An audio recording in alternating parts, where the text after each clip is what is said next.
Do. Doop-a-doop. I think it's working. Should be working. Is it? Perhaps. Hello, it is Tuesday. December 2nd. I'm just going through all my... Why am I going through all my settings? Where's my... That's not it. What are you looking for? The chat. Oh, it's over there. Good thing it's enabled before, because if I didn't, I wouldn't be able to use it now. It's Tuesday. Yes. You said the date. I forgot December what 2nd. December I 2nd. think. Welcome to Shenanigans Live. Katie's here. Hey, guys. I'm here. And there's a song here that we'd like to play. Oh, I didn't even practice before this episode. No. I'll just play nice and quiet just in case I get it wrong. In case you're wondering, this is what I'm doing. Oh, yeah, you can't even see it. I can prop it up on my knee and just kind You of... can play like how I draw. Oh, okay. Just hide behind it and be like, yes. It. Great. I can't see my buttons from back here. Okay. Recording. Is it broadcasting? Time for Shenanigans Live.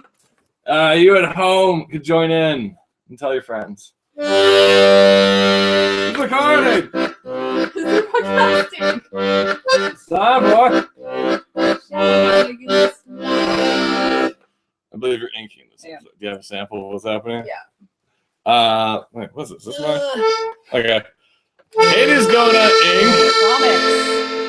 And Shaggy's going to have breakfast in hash bows. I'm trying to rhyme to something. I think I know what The best damn game that came out in your recent memory is Super Smash Bros. We got it right here.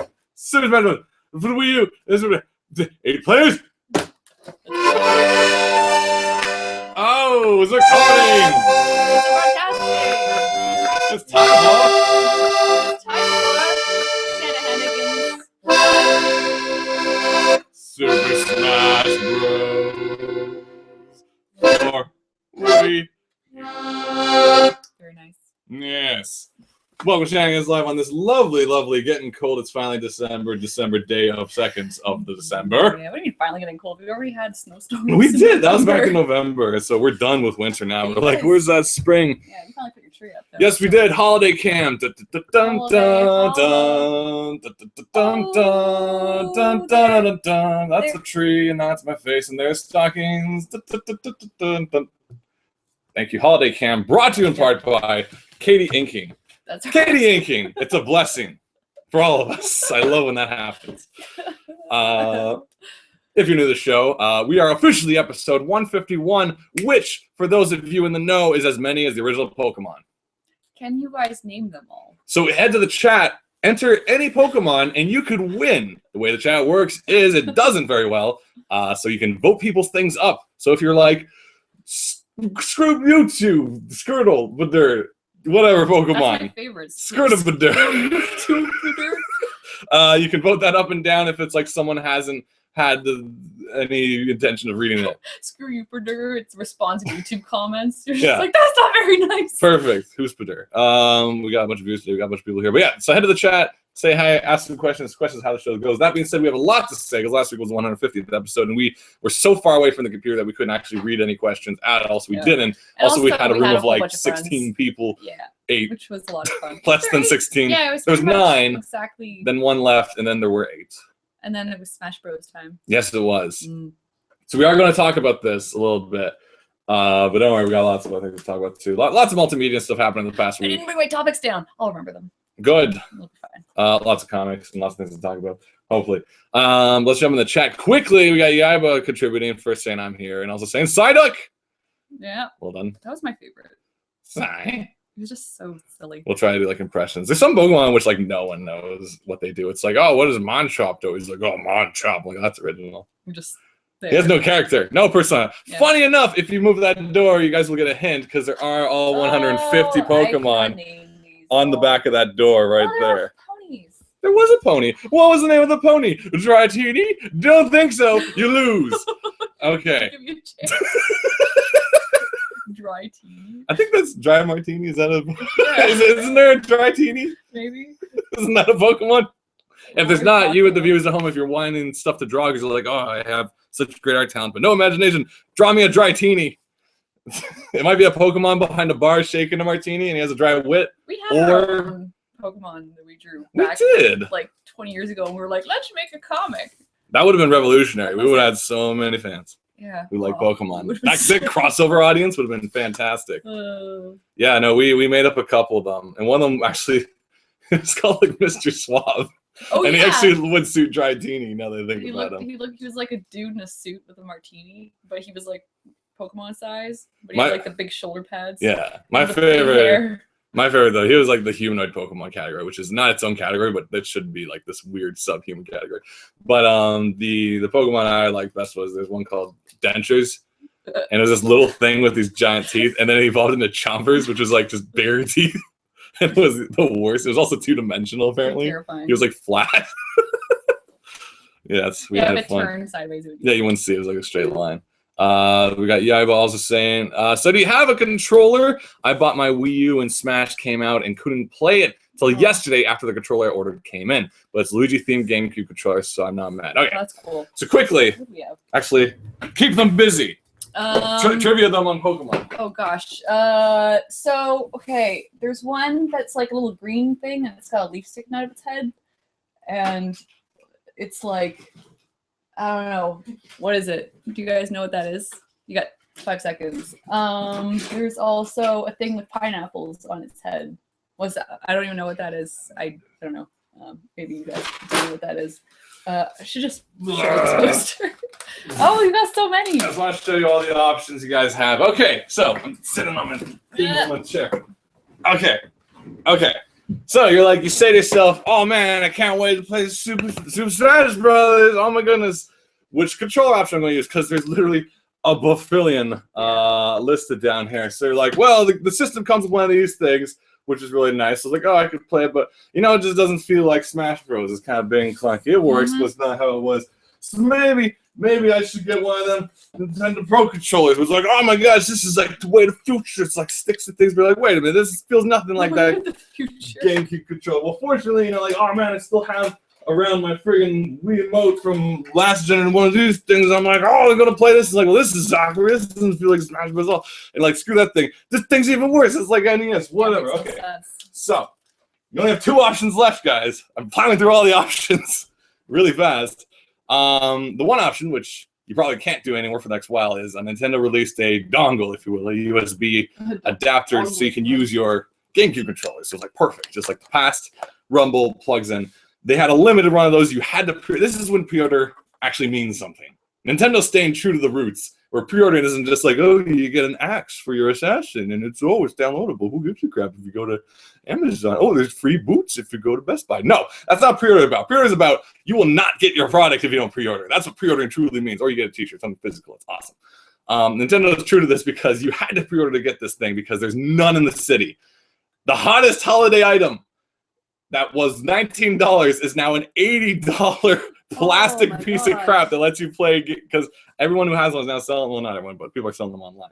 This was the same thing when the Wii first came out, where it was impossible to get one. Yes. And it just, Friggin' Wii Tennis took the world by storm, and everyone had to have it. And then our dad found one in a grocery store. Yeah.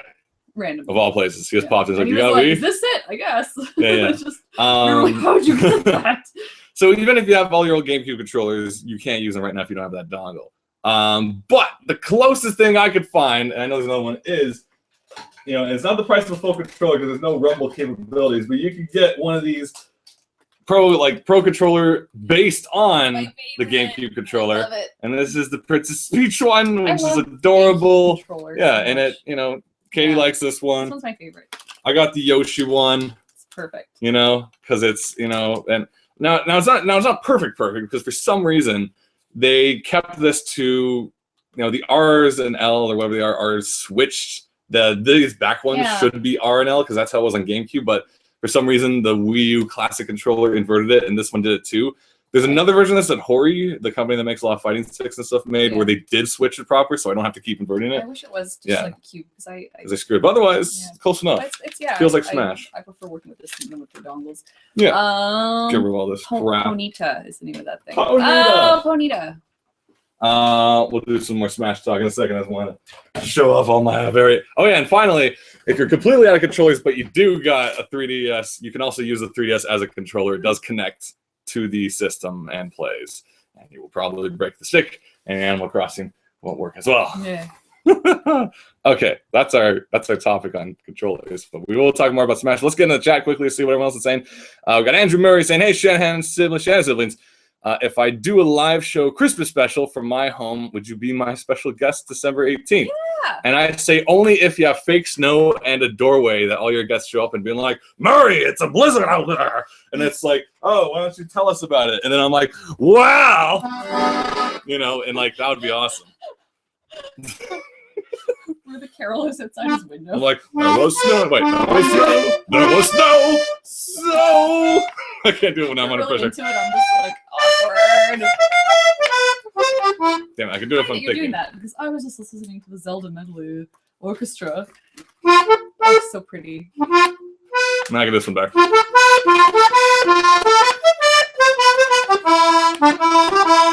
Yeah, I can do that.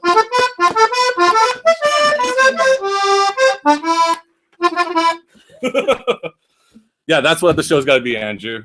Like, I'll just be like, we're a bunch of traveling accordion and inkists, and we just can we stay on your couch for the night? Can we stay on your couch for the night, Murray? So I want free fakes now. Yeah, let's do it. Done. On the 18th, you say? I forgot what date it was. That's our mama's birthday. Oh, we can't do it. Yeah, sorry. We gotta play at our mom's house instead. Mother's birthday. I think I'm a little loud, so I'm gonna turn my microphone down just a little pinch. Or you can just shove it right there. Yeah. Who else is joining us in the chat? We got Yaiba saying, "Yeah, I have the Hori controller." How is that? It has all these like turbo switches and stuff. I don't know what it's for because I can't imagine a turbo switch being useful in Smash because you need full control over everything. But I do know looking at the images, they did invert it. And I saw a Pikachu edition coming out in Japan. That was kind of cool. All right.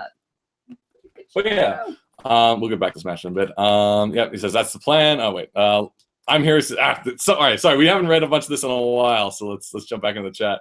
And Yaiba from the beginning of the episode before we got talking about stuff says here it's for the first to the night of the next 150. Thank you.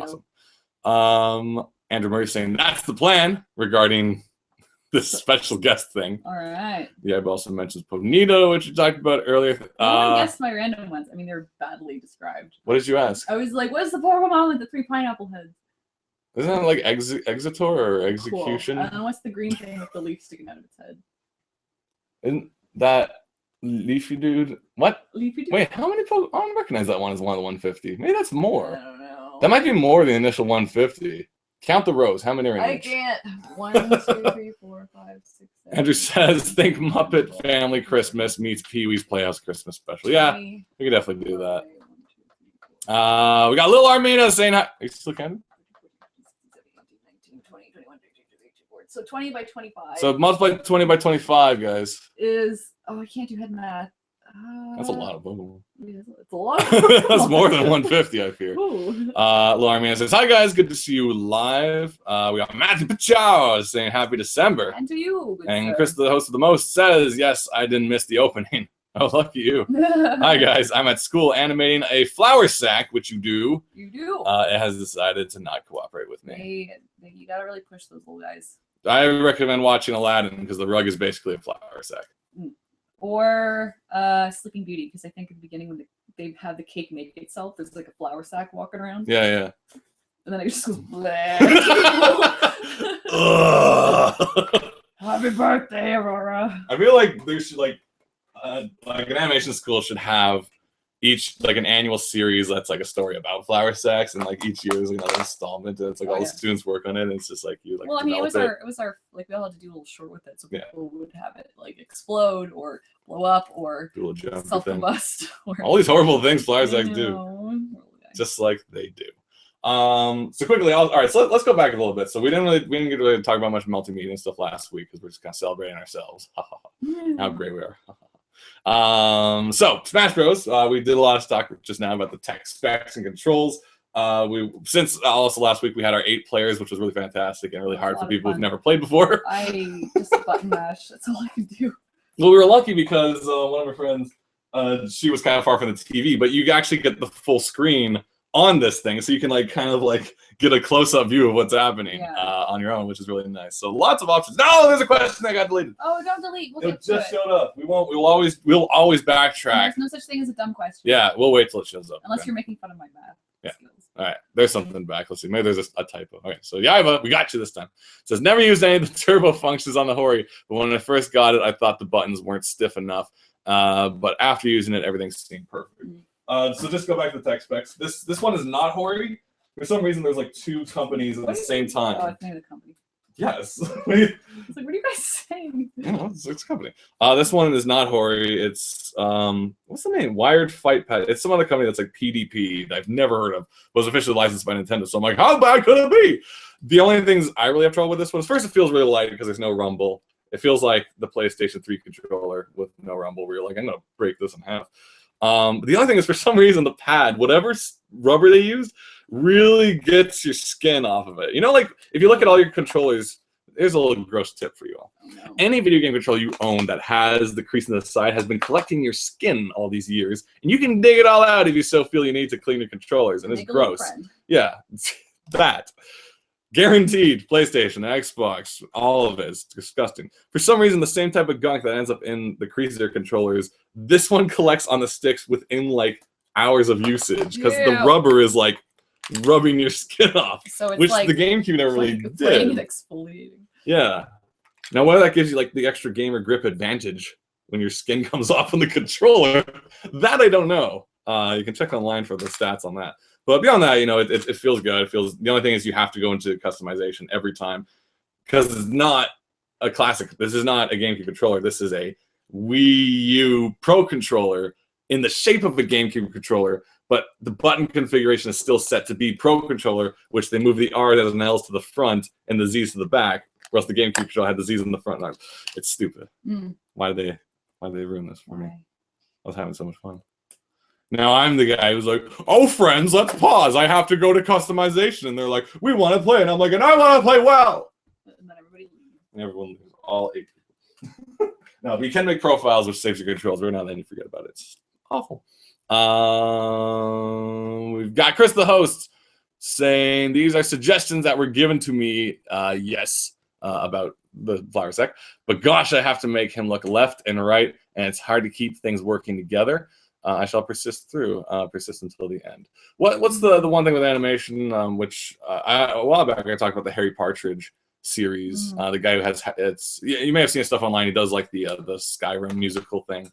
You know, goodbye mom, goodbye dad. You know, it's like I'm playing Skyrim, all that stuff. He also did like a how-to series about using like Flash or Toon Boom. Doesn't matter, but it's a fantastic series online. If you haven't seen it yet, it is really good. It's basically got all the stuff that's in the animator guide, that big white book, and he talks about skills. Yeah, he talks about all like the follow stuff where it's like the main thing moves and the additional stuff moves like one frame later to give that kind of like way. The tricky thing with the classical animation is it's like you can't get into the little details. You have to move the main forms first, and then you can do all the after stuff. So like if your guy's looking left and right, it's not like all his arms move at the same time. Like you kind of want like move arm. Because it's like, is he moving his head, or because he's got like a heavy bottom? Is he kind of like twerking his hips and then looking over, and then like pulling and looking over? So it's like your weight is in the bottom. Well, like one of the tests you had to do was a leaf that kind of was just doing this little back and forth, which gave like where is the core that is your of follow that? Through, where it's like, so is the bottom the core and the top is the follow? It's like, I guess you know, the elbow moves and then everything drags and catches up and settles.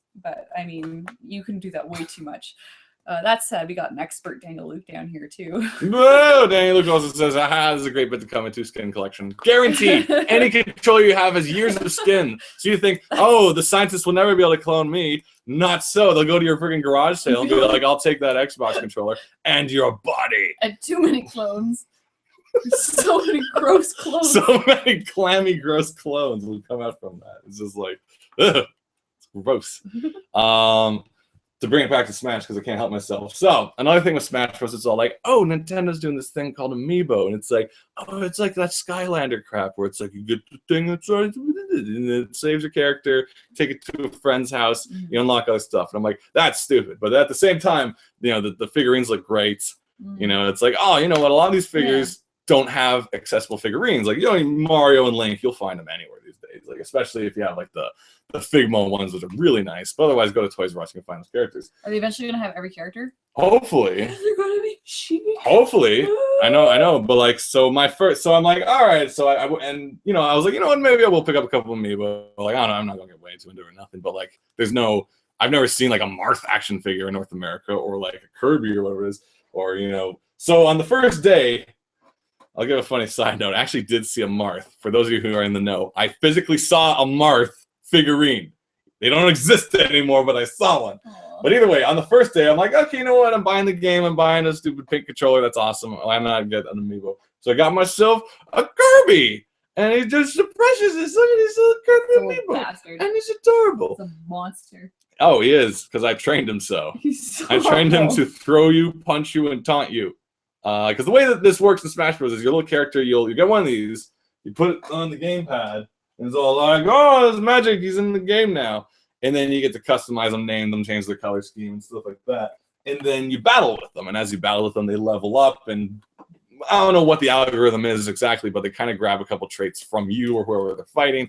So if you do a lot of ground dodging and grabbing, your Amiibo will start doing that as well. So I basically taught my Kirby to grab you, punch you once, and then throw you, and then taunt you, which he is kind of relentless. He doesn't taunt as much anymore because in his final days of training, when he was like level 49, I finished him. I got to level 50. They still learn stuff after, but their official number stops. But I got to level 49, and my final training was me and 6 other computer, all as Little Mac versus him, and it's like Kirby versus Team Little Mac. I'm like, this is your training. It all comes to this. You just pushed him off a cliff. We destroyed him basically. So then I tried it again. Team Ganondorf versus Kirby. Destroyed him again. But apparently they learn better when they lose. But the interesting thing was then we did like Team Swords. It was all like Fire Emblem, like me as like Marth and Lucina and so are you playing with this guy, or are you just letting him do his own? No, he runs around. And I just let him do what he does. And then you actually attack him. Yeah. And then he fights back. And he basically destroyed our team somehow. He destroyed Team Fire Emblem. And now my Murby, as he's named, because I'm like, Helen, what should we name him? She's like, Murby. I'm like, genius. Nice. Level 50. And I'm like, there's nothing more I can teach you. So Chauncey here, my Animal Crossing Amiibo, I'm teaching him to be the worst because all I've done with him is plant trees and taunt. He looks horrifying. So I have high hopes for Chauncey. You know, and like, so these two I actually got day one because I was just like, all right, it's the day of the launch. There's a lot of them here, and I was blown away. I posted a photo of it because I was in Future Shop, and it was a wall of just these Nintendo characters, and I'm like, if I told my younger self that in this technology store, they'll be all, I don't know why I have that voice, but they'll be all Nintendo characters. You can collect them all. It'll be great. That's you right now. It wouldn't believe me. It wouldn't believe me. Not a penny. It wouldn't give me a New York minute. And I tell you. But the point is, like, there was all of them here. I'm like, oh my gosh, this is amazing. So, but eventually I picked up these two, and then something happened. On the same day, I was like, oh, do you guys got the USB dongle thing for the? Sure, be swell to play with my GameCube controller. And he's like, because basically there's no more. Oh The Best Buy had like 40 actual GameCube controllers, the new ones that came out that are for GameCube, and only 10 dongles, all gone. All the EVs, they were like the place you had to pre-order at, all gone. Future Shop didn't even know what I was talking about. I'm like, you got the USB thing? And they're like get out. I feel bad for these guys. Yeah, I'm like, dongle, and they're like, nah, you know. So no, like I called all the places. I'm like, this is it. It's over. You had to pre-order to get that. But then after that, the big Amiibo scarcity started happening. And I'll tell you how it works. So there's a bunch of Amiibo, and there's like maybe 12 of them. Most common you're gonna find Mario, Link, Yoshi, Donkey Kong. So many Donkey Kongs. Pikachu. Second level amount of characters were they're not rare, but sometimes you don't see them, is like Peach, Fox, Samus. And now in the impossible to find category, Wii Fit Trainer. And this guy is kind of hard to find apparently. And Marth. And I think it comes down to like the store being like, well, I don't know who this guy with the sword is, but everyone seems to know Mario, and I don't know what this Sam is like. So like there's kind of 3 tiers of characters you're gonna find. Now Marth goes for like 40 online now. I saw him once. I didn't act on it. So then anytime I see ones which I'm like, this is twofold. I like to collect figurines and stuff. I don't have any figurines of like Kirby, for instance, and this is pretty decent. Like, he's a round ball. I can't really screw it up too hard. Yeah, they're really appealing looking. Yeah, they're nice. And the funny thing is, they look exactly like they do in the game. On the poster of each character, this is their pose. Yeah. And when you unlock their trophy in the game, this is their pose. Like, I don't know if you grabbed the peach one, but I was like, this is a decent looking figurine. Didn't I? Oh, yeah. It's peach. So I mean, sometimes you get little figurines and they're kind of like weird faces, but this is it's not bad. Like nice. The prototypes were definitely better. Really nice design. Yeah, I grabbed a peach because I don't have any peaches. I have like 4 Marios in this house. Try to find them. Good luck. They're there. But I have no peaches because they don't really sell peach toys. I know now they have at Toys R Us and like comic shops, they have like build your own Nintendo world now. And it's like, oh, it's a place set. And it's like you got pipes and plants and stuff. It's kind of like based on new Mario Wii U, whatever, isometric view game, It's not called that, but that's what it is. But it's like you can now build your own world, but like the quality of the characters are kind of like the only one I kind of got. This isn't from that line, but it's from the World of Nintendo line. I saw this at a Toys R Us for $3. I'm like, I kind of have to. It's my favorite, Waluigi, And I'm actually tempted to see if I could like put him on top of one of these and trick people to be like, oh my gosh, I got the Waluigi amiibo. And I was like, okay. So that being said, I was kind of bopping around some of those shops, just keeping an eye open for amiibos, and a fox caught my eye. I'm like, oh shoot, it's Fox. Nice. I don't see too many foxes. Is that new? It's for a while. Well, new as in like for the last few weeks. I'm like, oh my gosh, I got a fox. Oh, fire, fox, whatever. And then I'm also like, oh my gosh, it's Samus. Oh my gosh. I'm just showing off now. I'm just like, look at all my toys. And then, just because I love the concept that happened at all, I got me a Wii Fit trainer. Because I'm like, done, yoga. For online now. Wii Fit trainer. I don't know. So as far as I explained, these two are apparently like a little tricky to find, but like I kind of just grabbed them casually. I found the last one of these at like it's either EB or like a Best Buy or like some game shop. I was like, oh shoot, I better just kind of grab that because it's silly. Yeah, but like weird Nintendo is. Yeah, but I missed Marth. Marth was my main back on Melee. It's a weird thing now though because it's like it's scarce, so you wonder if it's almost better for Nintendo to make more so people start buying them, because when people are selling them for $40, Nintendo's not getting that money. So it's almost like, oh, we should just flood the market with Marths. Yeah. No, Martha's like, I'm basically, I'm good. I'm content with what I have. Like, if people want to get more from me, I'm not stopping them. But like, I'm like, I don't need a Mario. I don't need whatever. And the other cool thing is a bunch of them, since we love our Mario Kart 8 so damn much. So much. A bunch of them unlock outfits for your characters. If you play, like me and Katie only play as our Miis because we just love the design of the Miis. I think it's great. And these four unlock outfits for you, which is cool. So you get like a Kirby pink outfit with a Kirby helmet. You get like a Fox ears things. You look like Daft Punk when you're like, Justice Samus or Peach. You got like the crown on your helmet and stuff like that. So cute. Unfortunately, the Animal Crossing one doesn't yet give you anything, but I'm assuming when the new Animal Crossing DLC comes out for it, they will. They're pretty ingenious with bringing just the cross. How everything can just affect all the other games, and then you have a cute little thing you can put on your shelf. Yeah, well, like it makes it fun. To go back to like Disney Infinity, I don't own it, but the figurines are really well designed. Yeah. I've bought people the Elsa and Anna as gifts. I've bought the Elsa and Anna. What is it?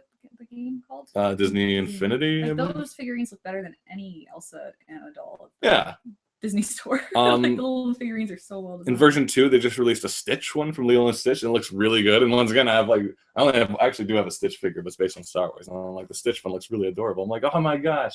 But the thing is, like the figurines, and you also have to rational, like the content that they unlock is already on the disc or already downloaded, and they're just like the key to do it. But if you were using them in Smash anyways, like I wouldn't buy these characters, be like, oh my gosh, I get an outfit. I unlock an outfit if I buy this. It's like, no, it's like get them for Smash and then use them, or like borrow your friends to unlock other stuff. Like in Hyrule Warriors, you unlock a new weapon if you have the Link. I wouldn't buy the Link one to do that, but if I had it, it's like, oh, okay, boop, there you go. I got a new Link thing. That's fun.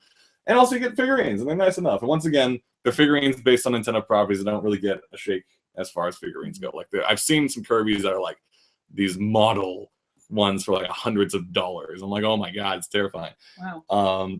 you know, so I'm good. Detail can you make a tote bag? How much gritty detail can Kirby have? I don't know. The simplest design. It's like the artisan who made it, He's like got rolling pores. this He's got ball. little It's just like fleshy. he made the original in Play-Doh. Look at his craftsmanship. It's like He made this one in flesh. collecting the flesh that was in the cracks of his controller. He made the first Kirby prototype. I don't want to name this episode Shenanigans 151 collecting the flesh. Flesh collector. I'll write it down just in case, like but flesh collection. Sounds good. I don't know if that's I like collecting the flesh. Collecting the flesh.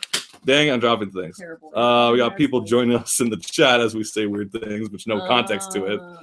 Oh wow, lots of stuff. Our chat is a little delayed. It shows up a little late sometimes, but we got Matthew Pachad saying, "Little Armina, what's your webcomic called? Time for promotions, I feel." It's called Green Quill. It's on Tapastic. What's Tapastic? Excellent. I think it's a web collection site. Cool. I'm kind of out of the loop right now. Apparently, there's some Toy Story special airing right now that I'm like, Oh, is it? I know there was a new Toy Story. I didn't know where it airs. We don't really get Disney stuff directly. Yeah. We have to find other ways.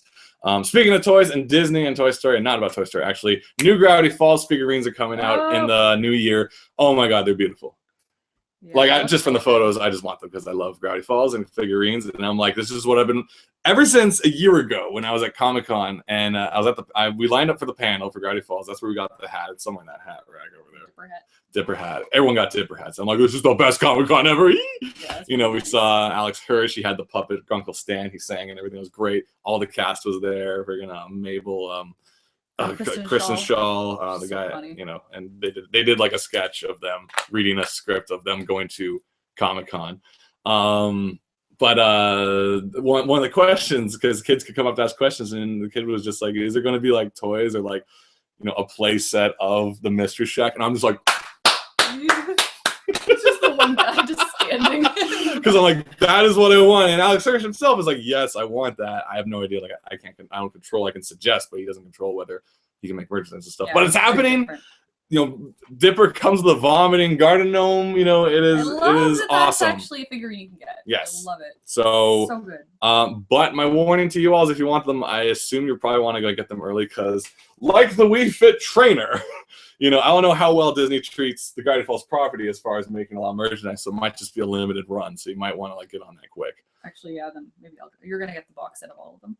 Well, there's a box set of figures that are kind of like the little rubber ones. I don't know if I necessarily need that, but the figurines. Because I thought there was a pack with all the figurines. Yeah, I think that's just kind of like, you know, those Disney, like, you know, you get like, oh, the cast of Frozen and the rubber, and it's all like, hey, I can lose you in the sand and you'll be fine. No gears. Those I'm kind of like, I don't really necessarily need, but if anyone's good for me, that's definitely. The point is, I would probably get the nice, like, you know, the full on action figures that I love. I have a problem. I collect too much. People have worse. I'm a hoarder. Got so many That being said, you're a knick-knack enthusiast. Knick-knackery. That being said, I do have limits. Like, I'm not to collect them all, which I'm proud of. Like, I can have like 2 of them missing and be like, like that's not my favorite one. So why do we need that? We got lots of topics actually tonight and a lot of chat, which is nice. We got Andrew Murray saying, "What do you two do to stay active in the winter months?" This is weird. I'm actually getting all of Andrew's texts on my phone because I think I'm attached to Google Chat. Why is it just Andrew? Oh no, you just texted me. Never mind. So you say, answer my question. What? You good? Yeah, I don't know why everybody. Andrew Murray says, what do you guys do to stay active in the winter months? Indoor and outdoor sports activity. Oh, Andrew. Activity. The most active I get is from this chair to the fridge and back. Then I hunch in front of the computer for hours. Katie. I recently got a membership to the YMCA because we live pretty close to one. And so I do yoga and running, and mostly yoga and running. And on Sunday I do horseback riding, which is more exercise for the horse than it is for me, but I still love it. I haven't done anything winter yet, but usually we go skiing at some point. Right. A bunch. Yes. I want to try snowboarding some more. Yeah, do snowboard. Like I don't tend to go too often. I did a lesson last time, and it's really hard to do a lesson on the bunny hill because you're like, I got it, and then like 100 people just come like ramming right behind you because everybody's on the bunny hill. It's almost like you need to practice on the big hill, but one that's not going to kill you. No, that's if you're going to Blue Mountain, that's kind of one of our closer of the large hills out in Barrie. Mm-hmm. There's a certain hill that like I wouldn't 2 years ago, was it 2 or 3 years ago? for New Year's, we decided to do like a weekend, or like 4 days or something like that. Really nice. And it was a really good New Year's vacation. Like it was the first time actually, or maybe the second time. It's the second time I've ever done it, but the first time I like this group. And we just went off, the 4 of us, to like vacation. 4 days at Blue Mountain. And the cool thing about when you actually stay on site is you don't have like the pressure of like, I better get my money's worth and ski all day. Yeah. It's like you can take a break, you go over here, go over there. You have a place to drop off your stuff. I like it. Especially if you're snowboarding, you're in the kick-ass boots all day, so you're fine. You get to just jump out the board and go, hey, poutine. When you're skiing, you're like walking on your toes. I'll take it. Or clog. And everyone's, so like, well, I actually had a really, because they also have like a drop off where you just like drop off the board you rented. Yeah, ballet. Yeah, like the Blue Mountain rental system is really quick comparatively to how things were back in the day. It's all like computerized and stuff, and it's like they have a valet that you just drop off, get your beaver tail, come back, get a board, go up for a few hills, go get a massage, whatever, get a nice dinner, go run around, see the night village at night, make fun of gazebos. Like there's so much to do up at Blue Mountain. And then we had windows that were facing the hill close enough, which was nice because we could have been facing the parking lot. Sheer coincidence, because we had this room that had like 2 window ways that we could be outside of both and stand in the snow on these balconies and yell at each other and lose alcohol in the snow. But the point is, it was like it was really fun. It was a good New Year's. It was a really fun New Year's, and I'm like, and it was good exercise, and I don't know how we transitioned this. The point was that's a good New Year's trip. So order your sweets now. I guess we're not doing it this year, but like I wouldn't mind going back again. But the point was, I do like staying on site sometimes versus like if I'm driving up and it's like the only place you can rest is in like the sweaty chalet, and it's like, you want gravy on your fries? You're like, yes, please. And I do it. I'm here anyway. So if you can, get some friends together and do like a ski trip weekend for the holidays, or maybe after New Year's weekend when it gets quiet and everyone's back in school. Then we'll get all the deals to try and get you out there. Yeah, do you please stay? I Yeah. want to get the place that's like right on the hill so we can like go from the hill and ski through the door and hit the elevator button and just like hop down the hallway in the bar. Grab a sherry or martini. I always want to do that. So that's the most active thing I'll ever do in the winter. I feel like that's how it goes in your head, but how it actually happens is we just like tumble, like knock over the tables. As soon as we hit the rug, we just flip the elevator and hit the sliding door. They're just hitting all the buttons. Yeah. So do that, like that. That's the most, and it can be like it is a costly trip too, of course. So it's like it's not like I'm doing that every weekend in the winter, but it's fun. It's fun to do once in a while. And when you live in a winter climate country, you got to make the most of it. If I learned anything from Andrew Murray, it's like winter, yay! You might as well, because there's so much of it. I've never disliked winter because even in Toronto alone, we've got lots to do. Skating down at the Harbourfront's nice. Growing up, I always loved winter, and then just I think recently I was like, whoa, but everybody's got my holiday spirit that I can track. So I have fake snow on my chimney. It's madness. Right now? It's not even a real chimney. We put it all up. Yeah, it is. We put everything up. We filled that thing. It has so many stockings. I'm expecting lots of payoff. I'm expecting I rationalize the more stockings you put up, the more things to put in them. So amiibo in every sock. That's my plan. I hope someone heard that and will follow up. No pressure. Wink, kitty, wink. Poor Helen. I don't have Mario, Pikachu, Donkey Kong. We're doing Secret Santas this year, right? And amiibos, yes. And amiibos. Let's jump back into the chat. We got Sarah Corian saying I just go skating because there is an ice rink every block in Montreal and it's free. There's a recent article that's like the secret. The skating secret that no one knows, and it's like there's rinks. Well, I just went. You can do it. Apparently, I don't know how far out it is from Toronto, but apparently there's like this trail rink, which is like a giant oval that What's not a secret then? No, because none of these things are secrets. So they're like top 10 secret restaurants. Yeah. I'm like, I've been there 100 times. Yeah, or like that rink. Yeah, our folks have taken us there. Okay, and like fun because it's like you can like you're not just going laps and like running over kids. You're actually going for like a while. Yeah, there's like a down the thing, and there's like. I don't know. If you want a real chairs track, every now and then. The Rideau Canal in Ottawa. When I was living there for a couple of years, it's a huge stretch from downtown to I haven't been there in a while, so I forget. I think Mooney's Bay or something. No, that's not it. Anyway, it's like a good 40 minutes you can be skating along this thing. And I remember one day before work, a bunch of us went and skated to one end of it, and then we're work starts in half an hour, and then we're just like skating back to the other Yeah, like the side. clap skates for the Olympics. But Like, it feels so good because you get to go really fast, and in the middle there's all the a lot of beaver tails. And Oh, that's hot cool. Yeah, chocolate. beaver tails are great. But you can't get a Zamboni on that thing. So Oh, there's it's so rough. many deep grooves in it. Yeah. So but I it was fun. regret not trying that. I always wanted to do the Rito. I think you guys all came up to visit, but it melted that weekend. It became water. It became H2O. I want to kayak too, but I don't think you can kayak on I it. keep thinking of like from Portlandia when he's going to breakfast, the mayor, and he's in a kayak. Oh, I love him. Yeah. The guy from Twin Peaks is great. If you have stuff in the chat, we'll get to it. So don't worry, we're just going through it slowly. Yeah, don't delete. But yeah, like also if you're into skating, there's a couple of there's always free options. I never go to paid rink if I can avoid it. Oh, never. Nathan Phillips, and- the Ryerson University has a pond. It's a nice little private, small space. Like not too many people are there at night. So if you want to just do like a little night skate, you're good. Giant rocks to kind of bounce off of. The harbor front, of course, is nice, and they also have like K-pop night there once a year, I think, where it's like K-pop music and you go skating to it. I wanted to go last year, but it was really cold last year. So I'm like, yeah, it does get really brutal. I'm bundling It's up. the point where I need the balaclava and Yeah. just like goggles. My eyes from freezing. Yeah. They get kind of nasty. Yeah, there's a couple places to skate. So if you're a skater, Toronto's got a lot of nice free options. There's also rinks you can pay for it. Get that. From the chitty chat. We got Yaiba saying, so Telltale Game of Thrones opinions. Okay. We grew up on point and click adventure games. Lucas Love it. games. My favorite top games include Monkey Island, Grim Fandango, Indiana Jones, The Fate of Atlantis, Princess Bride. Of King's Quest. Of King's Quest. King's Quest, Princess King's Bride. Quest. Princess Bride. 8, The Princeless Bride. Was She 7 doesn't right? prince. Yeah. I think it's 7. Yeah, I love. Sam and Max Hit the Sam and Max, which Road, was Day of the amazing. Tentacle. Oh, I love Day of the Tentacle. All many good those. ones. So we love point and click adventures. We didn't really make I the love transition. point and click comedies. Yeah. Oh, you never played the serious ones? I never played the serious ones. So like Phantasmagoria, or like No, one of I those was like weird. curious about it, but those mature. I don't like scary. The thing is, the genre never really went away because there's forever this series of like train mysteries, clickeries, if you will. I played like those Myst, kept going. And that's like a kind of point and click. Yeah, I it's don't know, puzzles. Just you look around. And Look stuff, and but click. I found it was almost just when I was so young. It was almost too slow. Like I mean, maybe now I'd I appreciate kept it. flipping knobs and like it's not doing anything. Yeah. Flip, flip, flip, flip, flip. I hate this game. So I go to the cheat Where's guy. the witty stuff. So we go to the cheat guy and we're like, oh, we just have to enter this combination in the chimney and we end the game. Perfect. Yeah. Hey, it's the fun. No, I don't want to spoil.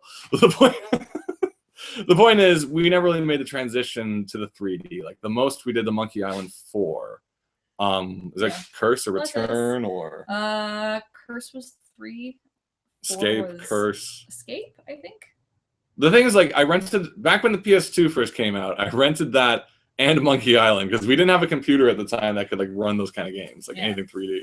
So I'm like, I'm renting a PS2 to play a point and click adventure, and that was like the first of the 3D ones at the time. This is before Telltale started really doing what they were doing. So this was actually LucasArts making a 3D Monkey Island, and the control scheme was really kind of weird because there was this weird era when, if you think back to PlayStation 1 days with Tomb Raider and Resident Evil, the controls were like.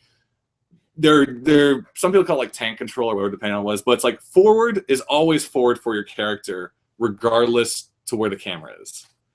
And that stuff adds to the survival horror of a Resident Evil game because you're just like, he's coming at me, but I have to invert my concept of forward and point a gun. Terrible. And that made it stressful. And then later days they changed it, that's camera driven. But then if you leave one room and the camera angle changes, you're holding the controller in the direction that you just came from after that dynamic angle, and your character runs back, or they do the thing where it keeps going forward until you let go, then reassigns. It gets really confusing. And point and click adventures, when they got away from being mouse driven, were really struggling with this, whether it should be like forward is forward, or or how do you interact with stuff? Do you have to get a cursor? Blah blah blah. So we never I figured they kind of got it now because I haven't played it yet, but everyone seems to love the Walking Dead one. I actually have it, but I just haven't touched it yet. Really good things. But everyone says it's fantastic, and I'm assuming Telltale has it down now.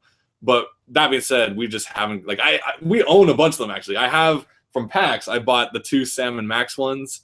I got you the Monkey Island one from Telltale. I haven't played it yet, but I'm going to someday. And I was gifted the Walking Dead one, but we just haven't touched any of them yet. And I really should. I'm really curious how they deal with story and if there's like multiple paths and stuff, and I'm sure it'll be good. episodic. I But really enjoyed the so long story short, I've got no opinions about the Game of Thrones Telltale Games. All I know is they wanted to tackle the story of like what Baratheon taking over from like how that happened, when they took over but they're not allowed to yet because there's Targaryens. stuff. Yeah, they're not allowed to do it because there's stuff that he doesn't want you to know there's some yet. Backstory that no spoilers. I can kind of assume where things are going, but it would kind of be a huge spoiler if they went there. Yeah. But yeah, so apparently they weren't allowed to do what they wanted to. That's all I know.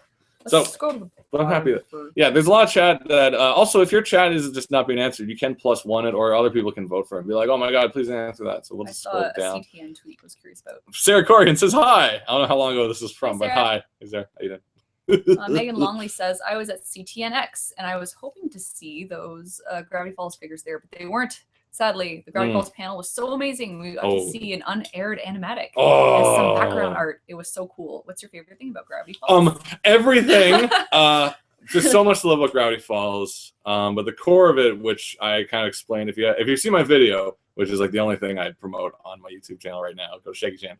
It's in the main bar. One of the things that impressed me most about Gravity Falls was the sibling dynamic, which is something I don't really see too often in animated series, where it's usually an older sister and a younger brother, and it's like so that one's a teen, one's a kid, and they're usually like at heads with each other. If you think of stuff like Doug or whatever, and it's like they don't. Yeah, or like the sister's always like this big jerk, and the brother's always got to kind of avoid her because she's like.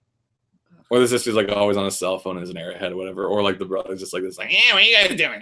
And so I've never actually seen a series where it's like the siblings are basically about the same age and they actually work together. It's not like friends. It's not like a rare episode that they work together where it's like that one episode of Doug where it's just like, well, we got to do this for the family, and it's like high five. It's like, will we be friends tomorrow? No, doubt it. Yeah, and it's kind of like when we were growing up, people would be like, it's so weird that you guys actually get along, because it's like everybody seemed to think the default was that you'd fight like cats and dogs. But I mean, Gravity Falls, it's a really good show about like a really good, healthy sibling dynamic. It's more genuine to me. They really like to our experience. And it's just and I was like, oh, it feels like us when we were kids. And it's like the mysteries are fun and the art is really great and the comedy is really good. And so that's just one thing. Yeah, the writing is genius. I love the animation was also jaw dropping. Like if you go back to the chase sequence on the river with all like the beavers and stuff and the Loch Ness monster, whatever it is. Like there's so much great animation.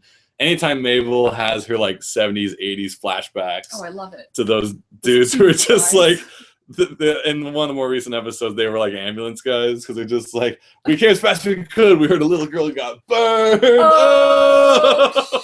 And it's just like the show's just damn funny. It's, as a lot of people also say, it's just like it surprises us that it's Disney at all, because like Disney had like a lot of kind of personality and stuff in their animations too. Don't get me wrong, but like we kind of forget that, like, because Disney had Recess, which is kind of like a bizarre series when you watch it. It's got a weird sense of humor. I love how like the kindergartners are like this savage land, and like you just can't control them, and it's just like it was a really funny show. And Gravity Falls is kind of more in line with that than say any of the Disney kind of like animal driven stuff, which those two have their humor. Those were still good. Like I really liked Aladdin growing up. I thought it was really fun. Yeah, or like properties based on existing stuff. So as far as like it being like an original weird show with like a mystery, and there's a lot of mystery animated series out there too. It is a flooded market in that. Like there's there's Martin Mysteries, all the Scooby-Doo incarnations. The Archies had a mystery series. Like mysteries is a done genre, but they were still able to do it and make it funny and fresh and awesome. And that's, to answer your question, that's what I like about Gravity Falls. Great voice cast, great characters. I love Grunkle Stan. And the thing that sold me on the show that I had to get everyone in on it was with the Duchess Approves sequence. That's why I'm like, you guys have to watch this show. The Duchess Approves. This is the greatest thing ever. And other like, if you want my favorite episodes, Time Traveler's Pig is one of my favorites. Double Dipper is a classic. It's so good. It's just a fantastic series, and yay on Disney, and I hope they support it nicer than Nickelodeon treats Korra. So you just want to save Korra from Nickelodeon, just like Yeah. Segue, it was reported that Korra is coming back to Nickelodeon TV after it was being like exclusive for web. Whether that like changes what happens in the show or not, I don't know, because like honestly, the web audience is the one that would be watching it anyway. Yeah. But if it's for the chance viewership of like someone to stumble upon it while flipping around Nickelodeon, then yeah, in it for that. You know, I'm happy. I'm more happy and I to get see it. Like it seemed like I get that the Nickelodeon setup is to just come in and watch something funny and not have to like follow it all the time. So Yeah. I understand that they wouldn't really know how to handle a show like Korra, but it's so good. So it's like it's making animation history. Like it's going to be around for as a classic to go back and check out for all animation fans. Yeah, I'm loving it. Yeah, no, it's a fantastic season. It's been really amazing right now. We also have a couple more chats. Let's jump into this quickly. We got Tyler saying the Toy Story special was awesome. Oh, good. He's also here.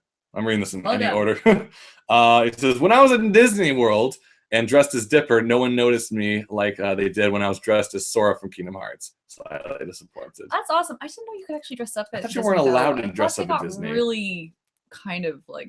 They get shady at people who look like Santa. Well, I think Santa's different because kids will run up to like bearded man in red. Santa, but don't be a bearded man in red. Yeah, I don't know. If you walk around as like a princess, it might be problematic. But yeah, I mean, they might not even. I mean, like the little kids are allowed to dress up. Yeah, and I mean, I really enjoy Kingdom Hearts. I just don't know if kind of every Disney person's gonna know those characters because you go into the store and they don't have any Kingdom Hearts toys. Yeah, there's no Kingdom Hearts. There's no Gravity Falls. If you're a Final Fantasy fan, you'll probably be like, ah, or like any kind of video game fan, you'll be like, I know who that is. Yeah. But I mean, the average person might not. Well, after Comic-Con, I purposely wore the Dipper hat to Disney that's awesome, anyway, just to see. And like, I only saw one other person with a Dipper hat. And I'm like, oh my god, I'll spot people with Dipper hats sometimes just out on the street, and I'm like, oh, yeah. It's like that because I bet there were people at Disney that were just like, yeah, Sora. Well, I was wearing my Strong Bad shirt at Disney, and all the people working there were like, Strong Bad, because like they all knew Strong Bad. I'm like, no one knows Dipper, but they know Strong Bad. Like, give it time, and then people. Yeah, no, it's awesome. I thought. I didn't know if Disney had a policy on cosplay for like the confusion of things, but like also they don't sell anything Kingdom Hearts there, so like I don't think it really matters. It's Kingdom Hearts is like a weird, I don't know. Kingdom Hearts is kind of like Mario RPG, I guess, where it's like a weird license thing where you're not sure who has the majority license or who's allowed to do what. It's interesting that Disney was like, sure. Because it seems like such a chance meeting in an elevator. Such a fan fiction thing to me that it was something that 14-year-old me would be like, wouldn't it be great if this happened? And then like they made a game.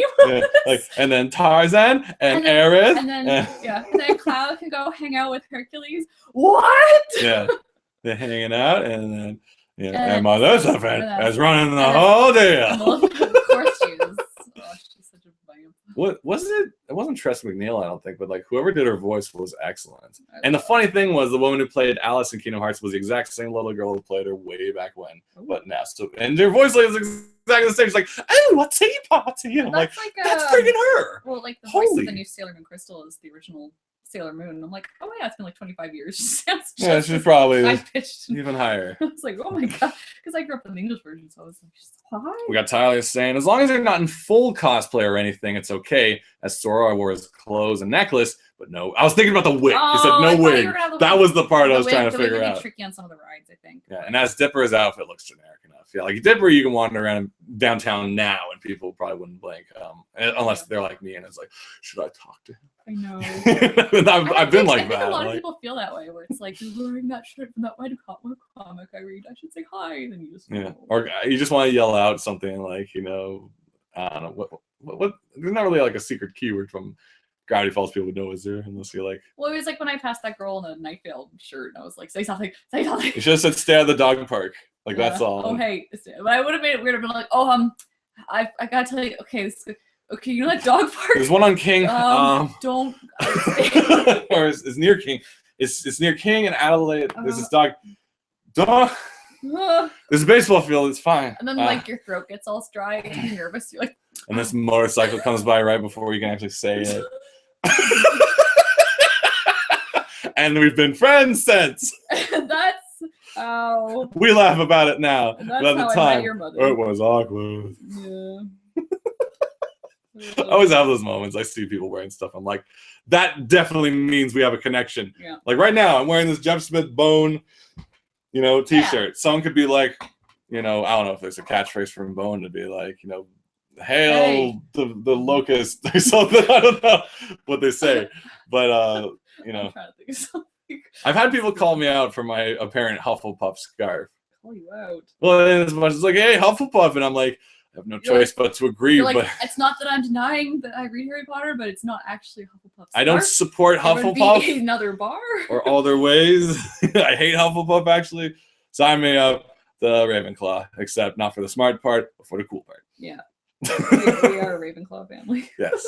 We're not the smart part of Ravenclaw. No, God, no. But hopefully the cool part, where they're like slam dunks and stuff. Like, I imagine Ravenclaw's headquarters has like just load-hanging basketball nets. Yeah. So they can like slam dunk before they propose an idea. It's like, hey guys, it's like, let's go get some. I don't know if we're thinking about the same school, because mostly I'm thinking people who like to read. Let's go get some butterbeer. All right. Hey guys, let's ask Professor. Who's like the Ravenclaw professor? Flitwick. Yeah, sure. Flippity flop. If we can replace these chairs with a beanbag, and they'll be like, ah! Probably would be beanbags. One big beanbag. Now that we're on the Harry Potter topic. Oh, yeah, we're segueing all night. I found a great article. We'll get back to more chat, so don't delete it now, because you might still win the episode if you get voted up. Right now, we have one going for 2, but try to break that. Try to go 3. Campaign, get people to vote for your comments. We found this. I'll get the details. In Poland, they're gearing up. I don't know if it's happened already and there's like another season, but there's a video. Start signing up. Yeah. You start signing up if you're in Poland or have wanted to visit a castle in Poland and wanted to do the ultimate Harry Potter LARP. There's a castle in Poland where they're doing a Harry Potter LARP, and there's a video for it, and it is not to be using spell words, but spellbinding, bounding, resounding. It's great. The funny thing is everyone there is definitely like 30, 40, whatever. Well, it's called Hogwarts College. Hogwarts College. So it's because I was like, everybody's definitely. There's some bearded guy at the end, like smoking a gilly weed or something. I don't know, but he's just like on this balcony looking with his broom is in this like kick-ass diagonal backpack thing. He's like, broom, pipe, done. It's a fantastic video because it's all like atmospheric and camera angles. The photos are really great too. Yeah. The castle they shot at is gorgeous. I think it's like a museum as well. So it's a castle museum that they rent out. And the grounds are beautiful and the inside. There's creatures in the woods and stuff. People are dressed up. People will just mess with you all weekend and like throw trees at you and things. The it's only great. thing that I was kind of like, is there was a lot of footage of people in class and people doing homework, and I was just like, no, if I go for 3 days, I don't want to have to do homework. You realize during this LARP, everyone's gonna want to be Harry, Ron, Hermione, and skip class. And there's gonna be some guy who's like, oh my god, I made this whole curriculum. We're going to talk about screaming plants and shit. Yeah. I am set. And then everyone's just like, hey, there's a bubbly boo in the woods. And they'll run out. And he's like, ah! The entire class cutting. I feel guilty. So I'm sitting there doing algorithms for some stupid made-up animal. So you have all these guys like, hey, can you cover it for me? Like, yeah, sure. Yeah, I'm going to go with you. Cover it for sure. It's like, oh, we're going to get the bubbly boo in the woods. So I'm like, god damn. I go all the way to Poland, and I'm up late at night working on an essay that I have to present tomorrow to a class that's not even going to be there. In Polish, which I don't know. Like, it's problematic. And his teacher, his name is Jacob, and he's telling me about all kinds of mythic creatures. And then the thing's over, and it's like I missed the prom thing because I'm doing homework, and then I come back, and it's like, how was Harry Potter LARP? And I'm like, I don't know. But I aced my courses, I got my owls, and I hate myself. I'm such a wet blanket. I hope there's like also like trap doors and shit that like lead to like bars. That's where all the last stages. He's just crushing butterbeers at the bar. I don't even care anymore. You're gonna do the scene from like friggin' Indiana Jones where you're just like against this other guy with his butterbeer. That's the troll. It was like I get to go off on some completely different LARP adventure. I'm going on a whole different adventure, guys. Anyways, so look that up. I forget the official name of it, but it's called like Harry Potter. Yeah, if you Google Harry Hogwarts Potter College LARP, I'm sure you'll find it. It is fascinating, and it also raised the question to me, just being like, have you guys ever imagined like having someone cosplay as something you make is one thing. Having like a ton of people LARP it up is a whole other. That's like crazy. Wondrous. Yeah, I know. Oh my god. JK is like, I'm going to write a story about a boy with glasses going on a train to some school, and there'll be laughing. Yeah. I hope there'll be some laughing down the road. And I'm the richest woman in the world. Bing! Got both. 2 for 2. Yeah, you can't really think about that stuff when you're working. Now I'm going to write a thrilling dinner party story and be a triple threat. Why is no one LARPing this? She's like, it's so much easier. You go to your dining room, you get a cup, you drink it, you talk. It's called dinner. Simple. Bloody bloomers. I don't know. My JK has always been off the hook a bit. She doesn't know where the hook is. She's so off the hook. Lots to talk about still. I said this was going to be an hour show, but I'm having a lot of fun and dehydration. I'm going to take a water. What? It's okay. I got nothing. Sure? Okay. That was good. Going back to Cora, we got Chris though saying, how did you like the clip show episode that Cora had? Yeah, at first I was like, afraid. Like flashback episode, but then I didn't actually read the entire article, but folk on Twitter, and I was like flashback. Then I was like, I don't want to ever complain about something I really enjoy. I want to keep saying the good stuff. But it seems like there was something that if they didn't do that kind of episode, animators wouldn't get paid for like a month or something. So it was like, yeah. And then it all made sense to me. I'm like, of course, like you have a high quality show because there's a lot of anime I love, and suddenly it's the flashback episode, and I get angry. Like I take it personally, but then it's like if they didn't do this, they would have had to let the crew go. They had to keep them employed for a certain amount of time. So this was the only way to actually make an episode and put it out there. And there was, Tumblr seemed to be like really loving that villain phone call sequence. So I was like, all right, that's. I mean, and I wanted to watch the series again anyway, so it was kind of a nice look at some clips. Yeah, like to their credit. Like, oh, like that was a cool scene. Oh, look at the style here. Like, yeah. So I try to definitely keep it positive. To the credit, they did add some content, which is nice because a lot of the anime flashback shows are brutal, where it's a bunch of idiots around a fire being like, "I remember the time that I wasn't actually in this scene, but I still remember the time that this happened." You're like, I mean, there were some new sequences. You got to see like Bolin and Varric on the boat actually leaving the last place they went to, so there was some in-between stuff. There was a cute little moment with Asami and Korra hanging out, which I always like, girl friendship. So yeah, I mean, the whole season's been amazing, so I mean, I can't be like, flashback. They do what they gotta do. That's our opinion. Yeah, watch Korra. It's so good. Voted for 2. We got Danny Luke saying, but going back to Hufflepuff lives closest to the kitchen. Sold. All right. You sold me on it. I'm joining Hufflepuff. Yeah. I'm like, hey guys, want to have fun? They're like, no, fun is just friendship. I'm like, duh. We like to stare at each other and think of all the good times we could be having. So rowdy outside, but nice and warm in here. Hufflepuff. Hufflepuff. I'm like, oh God, Ravenclaw, take me back. Take me back, Ravenclaw. I'll slam dunk with you. I'll beanbag with you. Climbing out of it, it's like, you're not supposed to know we're in here. The statue. I'm like, I was in it first year. I transferred. We're gonna move the portrait. We have going. To move the entire door. Is that idiot? Like in the middle of the night, you just hear this whole dorm moving through the school somehow. I can it's hear like, you guys. Boom. I can keep following you. You're just like, I think they're going to the East End. I'm going to start banging on portraits over there.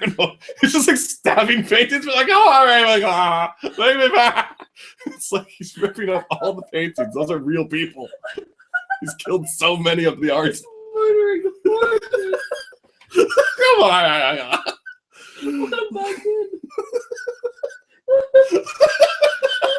See, our LARP would be completely different.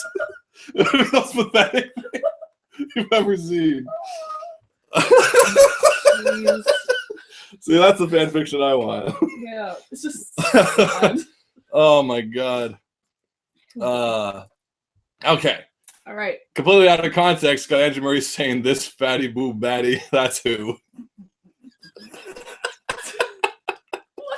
Let's go back a second and see if he said something that led up to this.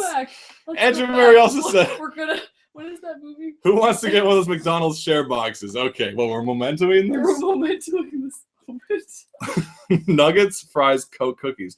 Andrew, if you could bicycle your way over here, I would definitely go with you. What is it? He wants the Nuggets, friendship fries, box. Coke, and cookies. I'm down for that. I'm a disgusting individual. I'll do it. I like nuggets. Segue. Apparently, I forget which country it is, but McDonald's is now abolished. The last 6 had to leave in some country. I forget the name. Interesting. Because they prefer local foods. No McDonald's land. Yeah. Town. I don't know if it's just McDonald's or all fast food, but like, there's a documentary on it. Apparently, is it Venezuela? I forget where it was, but it's just like, no more McDonald's. I'm like, that's interesting. Which means they're just going to be more aggressive on our front because they're pissed about it. You haven't had 2 Big Macs yet today. Yeah, well, it's just like we're going to come to McDonald's. It's like, hey, what's wrong? Like, I don't want to talk about it. Order a friendship basket. I'm like, all right, eat it. I want to watch you eat it. Like, Jesus, McDonald's. Just because you had a breakup doesn't mean you got to take it on me. I'll be your friend. God. This is horrible. Some employee took it personally. It's like McDonald's kicked out of the son of Going to Chris the host, man. I haven't gotten my notes on that. This is great.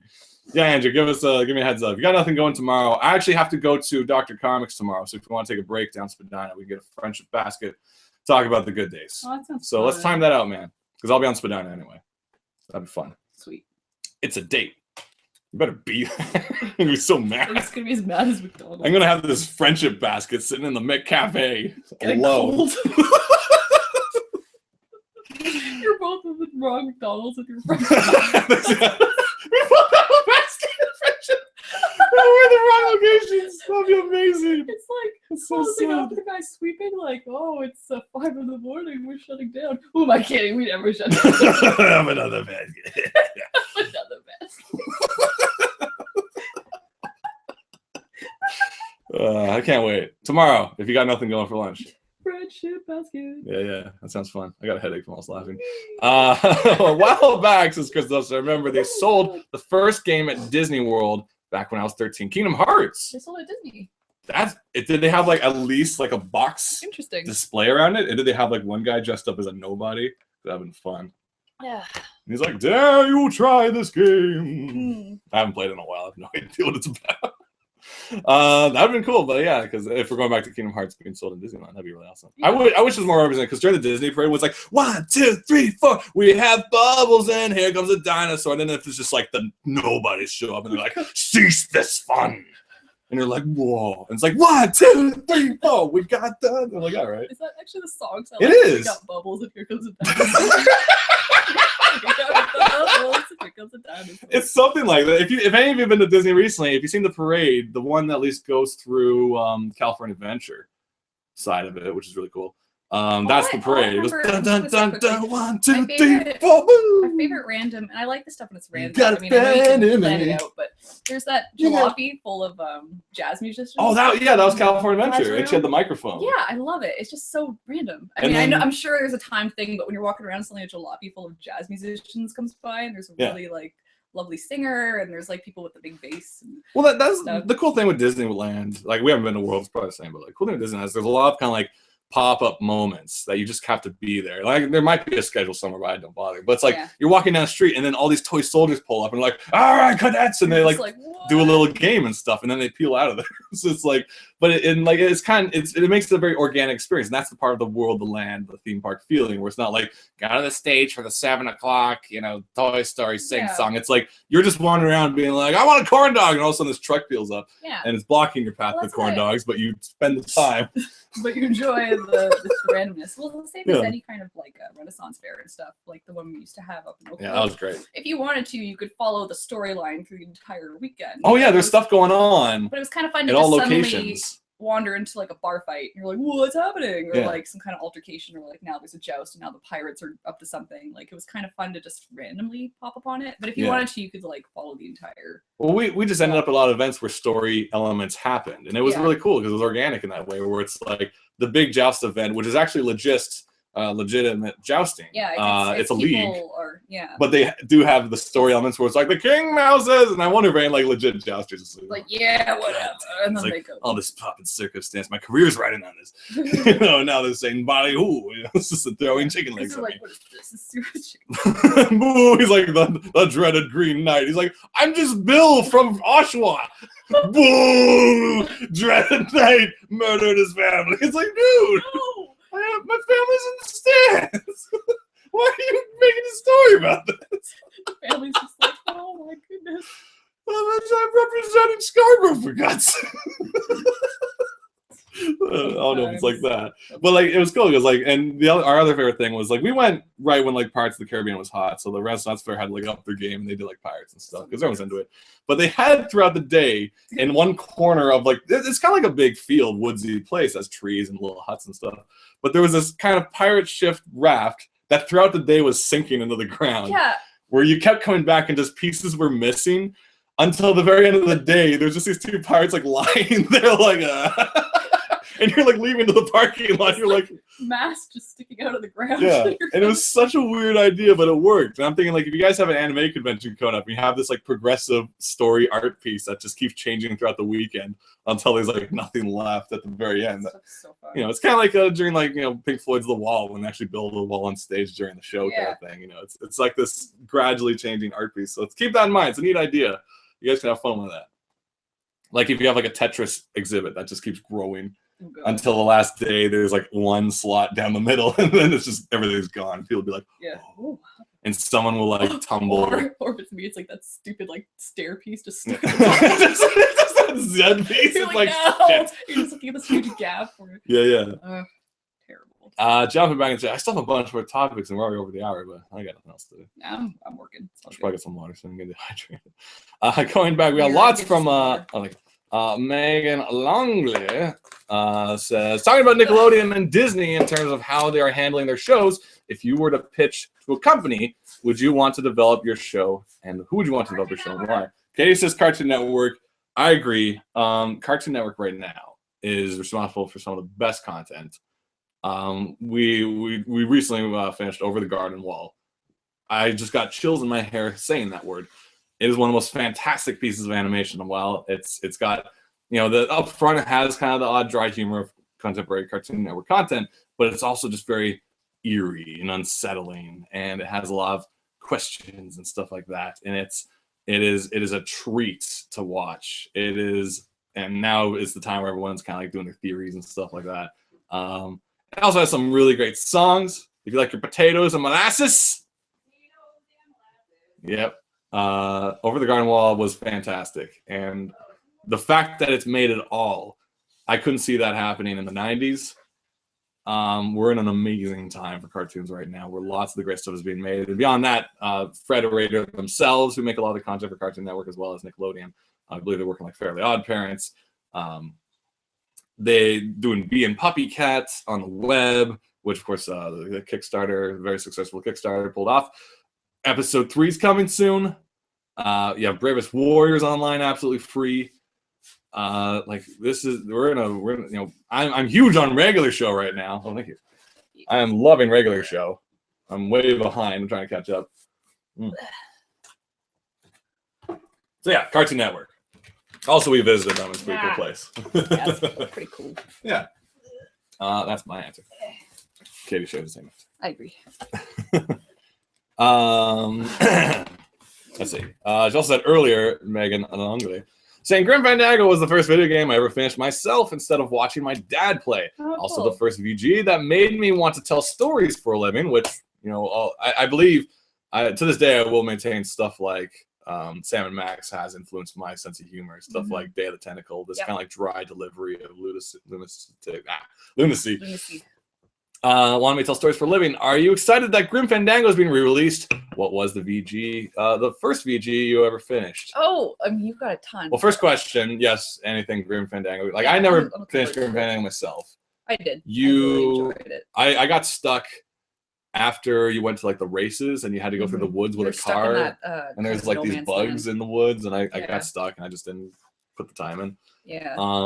Having it come back, I would love to see it. Unfortunately, I think it's PlayStation and PC, or just PlayStation 4, which you got to buy PlayStation 4 now. I'm like, but yeah, no, it's great. Anymore, that era of LucasArts was fantastic. It was ludicrously creative, self-referential. The fact that the main character's name is Guybrush because the file was a .brush file and they named him Guy. Guybrush. is just genius. Guybrush And now he's Guybrush Threepwood. Mighty Pirate. That's a ridiculous name. What's her name? Mancomb Threepwood. But it's just like there's a lot of, and the Scum system is always referenced, and like characters wearing buttons saying, "Have you played Monkey Island?" Funny because the first one I played was that series was Curse of Monkey Island, which is the third one. Secret of Monkey Island. Secret of Monkey Island is the first one. You played the third one, which was animated. Which was the animated one. The first time they had voice actors. Yeah, and I was like, this is really funny and this is really good. And then I went back later to play the original games, and like I was like, these are like almost funnier. Like the writing was just so crazy. Yeah. But the art style, I love the third one, but it was like going back to the first and the second. I was like, this is so good. But the art style looks fairly it's like that of the era, very point and click. Yeah, it's like the Indiana Jones. Yeah, games. It's like all the kind of where the characters just kind of have the pixelated mouth moving, and then the head moves up and down. Yeah, but then there's once in a while there's close-ups of conversations. Yeah, and you got this like photorealistic pirate wearing this like badge saying, "Have you played Loom?" Ask me about Loom. Ask me about Loom. It's just like, and also the truth of it is, if you go on the Pirates of the Caribbean ride, all of that is in Monkey Island. Like Monkey Island is based on someone having a fun time on the Pirates of the Caribbean ride. Really fun. You know, dude washes up on shore and says, "I want to be a pirate." That's the opening of the game. That's your goal. So yeah, we're always excited for any news about point and click stuff. As far as first game ever beat, it'd have to have been an NES game because that would have been before Super. So it must have been like I have very strong memories of you as a kid playing Street Fighter and us like jumping on the couch because you beat the final boss. Well, like I feel like a picture with our old like Polaroid camera. No, the first time I beat Street Fighter on Super Nintendo, it was with E Honda. Now, the thing is, as a kid, I figured out that I couldn't beat the game with one character alone. So anytime I lost, I'd switch it up. And then I knew who was good against who. Yeah. So I did Guile all the way up until like Vega, where I had to switch to Chun-Li. So I had like the wall jumping advantage. And then when I got to Sagat, I had to switch to Dalsim because he had the long range. And anytime he did an uppercut, I just kick him. And then for some reason, I can only beat M. Bison with E Honda. And then I was just like slap. And I was so excited. But I believe we must have beaten NES games before that, like Chip and Dale Rescue Rangers. Probably for Chip and Dale NES. Rescue Rangers, which was one of my favorites. Little Mermaid. We had a lot of Disney simple games. Ones, because I think about Mickey Mouse Capades. Oh my gosh, Mickey Mouse Capades. That used to freak me out. No, it made me mad because I played Minnie, and Minnie would always get kidnapped, and then I would just have to sit there and wait till you saved me. It had a pseudo two-player mode, which wasn't really a two-player mode at all. It just meant you could press a button too, but you weren't actually running around. So you got kidnapped. This freaky ass bird would show up out of a window. If you guys want to know how it plays, there was a Let's Play a little while ago by the Game Grumps where they play Mickey Mouse Capades. But the thing is, they play it after they watched some other guy do a Let's Play who was trying to be all crass and crude, and they're imitating him the whole time. Like, this game's a bunch of boobies. So like that, it's so annoying. Basically, they're playing Mickey Mouse Capades, imitating a guy who's trying to be the angry video game nerd. Oh, weird. And it's one of the stupidest videos. But Mickey Mouse Capades is a game we played, and it looks hard as hell. I don't know how we beat it, though we did have Game Genie, so I do know how we beat it. Yeah. Remember the fighting?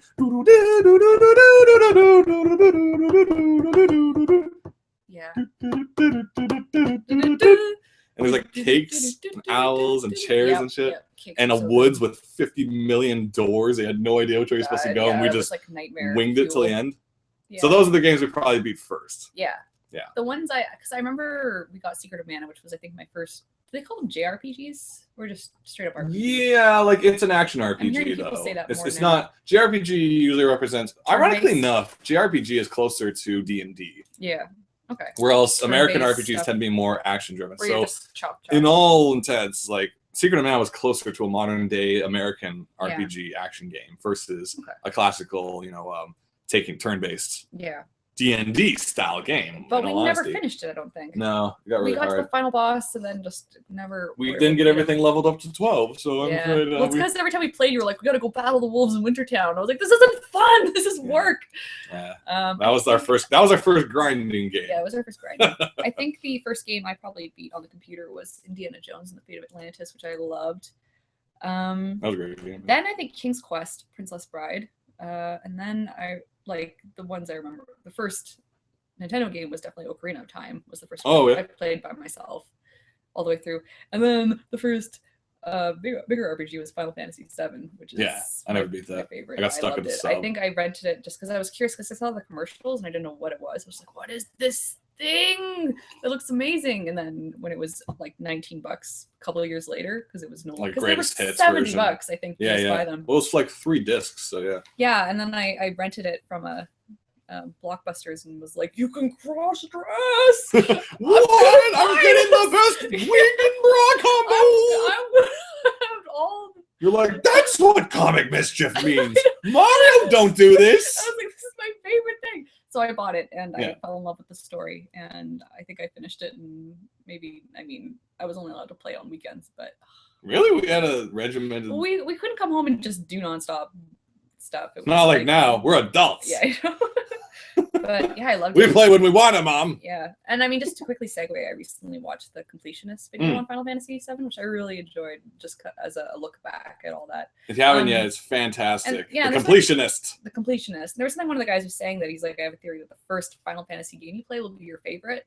And for me, it was 7, because people are like, "Oh, it's not even the best game," but I just loved it. I love the story. You haven't seen the opera in 6 yet, have you? Yeah. Oh, and I'm like, well, I just really like these characters, and I actually invested and got all of the side quests, and I got all the extra level stuff. So for me, it was like, yes, that was great. I don't know if I can put that much effort into any other game, because I'm just gonna be like, I'm just gonna. I mean, in Final Fantasy VIII, I played a lot of the card games, but I didn't finish that one because the ending was too hard. Yeah. I got stuck there too. Yeah. But 8 had some great moments, but we just never finished it. And a lot of people love 6, which is 6-3 or the other way around. 3, I don't know. 2 is 4. Anyway, something like that. But yeah, no. If you haven't yet, definitely do watch the completionist. He covers every single disc of Final Fantasy VII individually, as well as every other game. It's an interesting breakdown into the creation of it, and like what it would have been to what it was changed to, and what the technology did to it, and then just kind of. If you're interested in the game but you don't necessarily want to play it, they'll break down a lot of the plot and backstory too. Yeah, it's a fantastic. So you don't feel watch. left behind. It's honestly, I had to buy a T-shirt after watching it because I'm like, dude, this was a brilliant watch. I don't know how else to pay you back. The game is beautiful. So I mean, it's like I loved all that story. So when you were like, this is amazing, I'm like, yes, the game was like. There was so much depth in the story that was like, who is your main character even? Who's Zach? What's going on? So if you're not going to get around to playing it, or if you have played it and want a refresher, it's definitely worth a watch. If you don't have time to like play the whole damn game again. Because like my thing is, I love the memories of games I've played. I never want to go back and try it again because here's my story.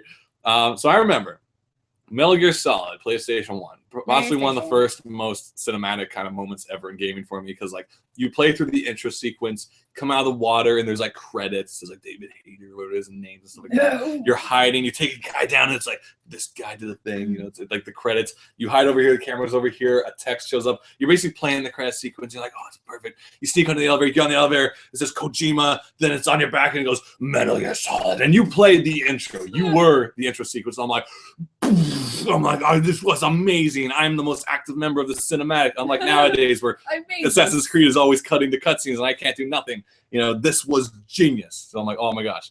So then a couple years later, Metal Gear Solid Twin Snakes comes out, which is like, oh, the GameCube. We get to remake Metal Gear. It's got to be great. And I'm like, all right, give this a spin. I'm like, oh, the graphics are better. I'm like, I'm sneaking around and like credits are showing up. Like, oh, it's just like one of those guys. Soldiers over there. I'm hiding in the credits. I go to tackle a soldier. I fuck it up. There's credits. I'm bleeding on the ground. There's credits. I'm hiding in the water. Like, there's credits, and I'm just like, maybe I should redo I'm this. dead.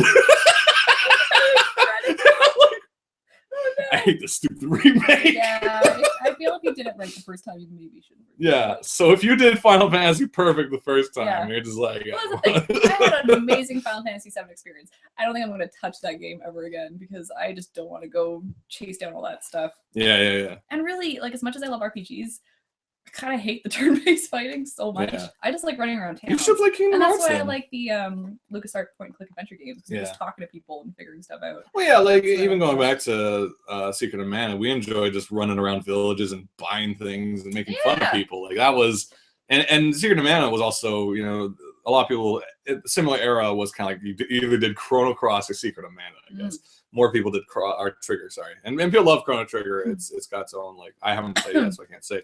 But the cool thing with Secret of Mana was it let you connect the multi-tap, which allowed 4 players to play like Bomberman or hockey games on the Super Nintendo, and 3 people could play this RPG on Super Nintendo. it was the first time I've ever had that, like a 3-player. And we didn't really have a third player. Heather was kind of too young. But there's always the 2 of us, and there's a third character you can like swap to or set to computer modes to do things. And it was brilliant. Like it played kind of like Zelda, but it was, you know, it had beautiful music. It had a really cooldown system, amazing graphics, amazing music, and it also had someone made a Flash parody series. This is like pre-YouTube, I forgot about that. Newgrounds days. Yeah, when you used to have to go and find all the Secret of Mana Theater. We watched religiously. And it was like they basically just remade the whole game with the sprites, but as an animated series. The characters were full funny. of sarcasm. I think I was totally sold when like, because you get kicked out of the town in the first one. Yeah. Like you're kicked out of your village because you brought some monsters in, and it's a really sad moment. So they do that, and then you realize you forgot something in the cave. Yeah, he left a sword behind. So they hid in a hedge. Hours. And there's like, it's using all the in-game graphics, so this like 16-bit hedge is like sneaking through the town at night. Satisfying about going back into your hometown when they all kicked you out. Yeah. Just having to hide past Granny who was trying to get you. Yeah. Now I know they re-released it for iPad and stuff like that, and I don't really play games on iPads just because like they try to mimic controllers, kind of clunky. But if they ever do re-release Secret of Mana, or if you track down a ROM or whatever, definitely give it a shot with some friends. Yeah. You start off as a single player, then you have the choice of who you meet first, depending where you go. Either like she has like these kind of like fighting wrist things, but she's like this crazy spiky punch princess who's trying to save her prince who got kidnapped by Thanos or something like that. And then there's also this shrimpy sprite character who's like a magic spiritual user, and it was really fun. And every now and then I see cosplayers, and I'm like,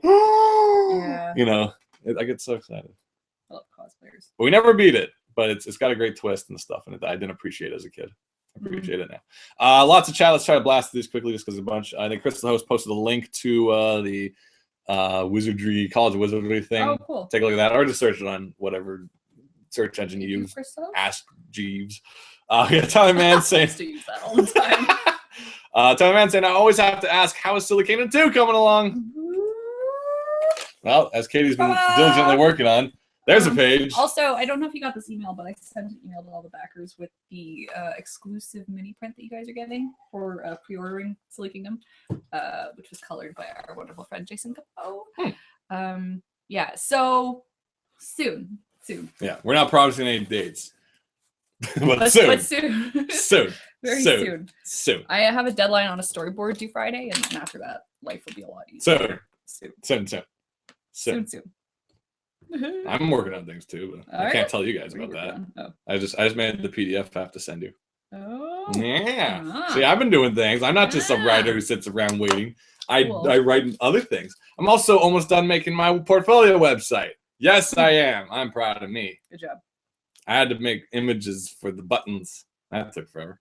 Well, once you do it the first time, it'll be easier. Well, I'm using Squarespace because a friend made a site on Squarespace, and she's like, "Oh yeah, it's pretty straightforward." And you drag and drop, and I'm like, "Good. I hate programming. Can't do it. I like drag and drop and resize. It's perfect." Can you program if you know how, though. I guess. Well, there's customizable stuff in there too, but I really don't mess with it because it's awful if I do. Because the host saying, "Is this in regards to Kingdom Hearts being in Disney?" I think, it was just on the rack in the corner, sadly. Oh, where is there even? I don't even know if I've seen a DVD sold in Disney. Yeah. Kingdom Hearts needed more recognition at Disney World, though. On a similar note, Kingdom Hearts 2.5 is out today. What's the difference? What is 2.5? Is there more scenes? Because like all the kid actors have probably grown up by then. They're all and it's like, Haley Joel, we need you back in the booth. And he's like, all right. Hey, Goofy. Was Haley Joel Sora? I think so. Haley Joel Osment? Yeah. Oh my god. Goofy. Oh wow. The king. Oh boy. Keyblade. Oh boy. I think recently Haley Joel was in. The Spoils of Babylon. No. Was he in Tusk from Kevin Smith? Or probably. It was either him or I think it was Haley Joel was in Tusk. Yeah. But like it's like if I go back to like recapture my role I did as a 12-year-old, I'm like, hey, Donald, get the blade. Hey, get me a beer while you have it. It's like we had to age Sora up considerably to match the voice. Oh, get out of my car. The gum fruit. Who did this to my car? Yeah. So I don't know what's new in it. Give us the heads up. What's new in Kingdom Hearts 2.5? Give us your review. Or is it just HDified? I don't know because I beat. I like that word HDified. I beat Kingdom Hearts 1 100%. Like I got all the Dalmatians. I maxed out everything. I beat the Colossuses. Hades, Sephiroth. I did it all. Yeah. I destroyed that game. So when I started 2, I'm like, I don't want to do it all over again. I started 2, and it's like, oh my gosh, I'm this other kid, and there's saltwater ice cream. So I'm like, I love saltwater. Wait, why would you eat? I hate salty chocolate, but maybe saltwater ice cream. Yeah. And anytime you want to go somewhere, you can't because they're like, oh, the bus broke. Let's have saltwater ice creams instead. Don't worry about it, bro. Have Don't worry about saltwater ice Why cream. don't we just have Saltwater ice cream? Saltwater Make ice cream. everything better. And I'm like, is there something about the saltwater ice cream? And then it cuts to some other scene, and the big bad guy has a saltwater ice cream. Like, what is going on with saltwater ice cream? I know it's Why is it so damn important to the plot? Why do they call it Kingdom Hearts 2.5 saltwater ice cream? Is that what it is about? Saltwater ice creams. I'm starting to Like get it's like great. a ring in my ear, I think, from all the times we've said that word. But the air combat was cool. Seeing like Vivi and some of the other characters was cool. Catching up with Hollow Bastion, which is now kind of like a nice Final Fantasy town, I guess, because apparently that's where they came from. They don't come from Final Fantasy 7, Final Fantasy 8, and all that stuff. They actually come from Hollow Bastion in the continuity So it's like of. they kind of all exist in that. Yeah, it's like the spiky hair, cool anime kid town. Yeah. And Merlin. And Who is really cool too. The first time he showed up in Kingdom Hearts 1, I was delighted because it's like, oh, sorry, you gotta go into this dank, creepy, scary cave, and it's like all eerie. I'm like, oh god. And then some candles go on, and he's like, whoa, I'm Merlin. I'm like, oh my gosh, I love the sword in the stone. Turn me into a squirrel. Turn me into a squirrel. I need love. Turn me into a squirrel. We find some hot squirrel chicks. Hey Merlin, I get some hot squirrel chicks. Oh, I don't know. That didn't work out so well last time. Merlin, let's go get some squirrel. I'm kind of on the run from one madame. Sora, what? Don't. This is creepy. I'm just feeling it, you know. Creeping me out. I don't like this. No, stop it. 2.5. You get to meet Winnie the Pooh. It's great. Oh man, I was a big fan of Kingdom Hearts back then. Because I told this story before long ago, but I read Kingdom Hearts the perfect time because I read it exactly when I also read X-Holic, whatever you want to call it, the one from Clamp, as well as their oh god, what was the combo of it? It was 2 series running in parallel with each other. Tsubasa. And Tsubasa was basically the Kingdom Hearts of Clamp. Oh yeah. Where you're traveling to different towns that all of your favorite characters are in, but in different continuities because it's alternate realities. And it was like that because it's like, oh, there's people from my Earth, and also there's people from the chip thing, and also there's people from the card captain, and oh, there's people from this. And it's like it felt very Kingdom Hearts-ish in that respect. And it was a really cool series because every issue, you know, not every chapter, but every issue, there'd be some sort of weaving between the 2 books where it's like, oh, she sent them this item to help them in this book, but then in that book, you see why she sent it to them, the backstory, and it was genius. I never finished it because it got a little convoluted. And like I think like our cousin was buying one series and we were buying the other. Yeah, it's kind of like that, but like, but basically that was around the exact same time I was playing Kingdom Hearts, so I was way into this crossover thing where I'm like, yeah, this is awesome. I totally believe Goofy and friggin' Tarzan and friggin' Cloud are all hanging out. Like, it's perfect. Love it. So good. Voted for 3. Andrew Murray says, oh, potatoes and molasses. Sorry, we're reading all these questions out of order because we got on so many tangents. Because we'll get on that one afterwards. Daniel Luke says, I never really had games at home. Early Macs were butts. We know that. But I remember you had kids picks. You could play art. Oops. Draw a truck. But, oh no. Oops. But I remember playing Return to Horrorland Goosebumps game at my friend's place a lot. Good times. Yeah, no, like we had a Mac. This was pre when Macs looked good. Yeah. This was a 680. We never believed Macs could be like the sexy new thing that everybody wanted. Like, we had a Mac that you couldn't simply put in a CD. You had to have this tray that you opened up. You put the CD in there, then inserted the CD into the CD That's thing. Like the Mac's what I played the Indiana Jones game on, so it wasn't. That's what it was. No, wait, the Mac's because you put them into like it was like a thing that was like a floppy or something. Yeah. You put the CD into the tray, and then you put the tray into the. LucasArts supported the old Macs pretty well. Yeah. Like all the Star Wars games, like Rebel Assault 2. Like I played the hell out of those because that's all we had. Yeah, like beyond like putt-putt. I don't know what else we had to play on the Mac, you know. But there was actually a decent amount of games. Like all the LucasArts library was there, like you know, the Dig and Dune, or not Dune, no. It's that guy in the motorcycle that I never played. Full Throttle, we never actually owned because I didn't know where you bought games. They just kind of showed up in our house. I didn't understand that games were exchanged with commerce and money, and parents did that. Yeah. It's just like, oh, the LucasArts collection Stuff would is just in my appear on the house. piano. Be like, Yeah. whoa, the magic piano provides. That's why we kept playing the piano. If To try to honor you play the piano, it will give it as you play it. Exactly. So yeah, I didn't know where to go buy games. Actually, the first PC game I ever bought was the Monkey Island one. Yeah. Because that's when I'm like, I got a job. I know where EB Games is. I know We have- what is. And for work, our dad had to get like a Windows laptop. So of course we loaded it up because we're like, we can finally play all those Monkey games. Full of games. So we bought like the LucasArts treasure chest set, which had like the Monkey That's Islands why I'm in like it. the sound of a laptop hard drive like struggling to life always reminds me of Monkey Island. Yeah. Because it's like it starts with like the map and then like the little bird sound before you click to go in, and then there's like the with the laptop, and it kind of sounds like the ocean. And this was Windows So Me, good. if you guys remember, Millennium Edition. This is before XP and after 8, 6, 7, I don't know, Windows 95. Mhm. Okay, somewhere between 95 or 98. Yes. So it was Me. So if you know Windows, every other incarnation, they screw up somehow.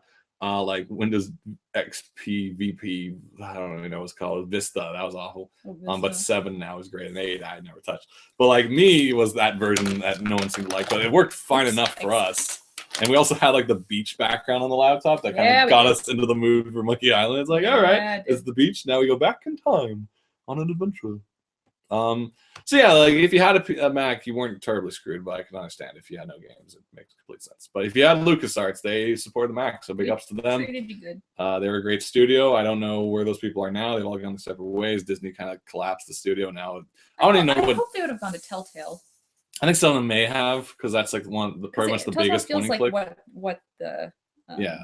LucasArts used to be. LucasArts, it was an interesting time. Very experimental, very silly. Lots of just young weirdos. You know, Schaefer. Who's the other guy who did Monkey Island? Damn it, I know his That name. wasn't Tim Really? Schafer? No, Tim Schafer is like It was did, I can't Full Throttle. remember. What's the guy's name? Gilbert. Ron Gilbert, right? Ron Gilbert. Yeah. He has an interesting story. I saw Ron Gilbert did a keynote. It was either Ron Gilbert or Tim Schafer. I forget. They did one of the opening keynotes at PAX, and they told the story of how they got the job at LucasArts. It was really interesting. It's really fun. Cool. Okay, so we could segue from Lucas right into this. All right, I'm not gonna talk much about it. Why not? Star Wars Episode 7, Force Rises, robots trailer. Trailer's fun and exciting. Little ball robot. That guy freaked me out when he popped up with the music right away. He was like, bah! I'm like, like I wasn't anticipating that. A lot of people are speculating. It is a teaser, so give it some time, whatever you think. But like, it looks like it's gonna be kind of silly and fun and light. There's no talk about trade negotiations, so I'm thinking this is going to be just fun. I'm cautious.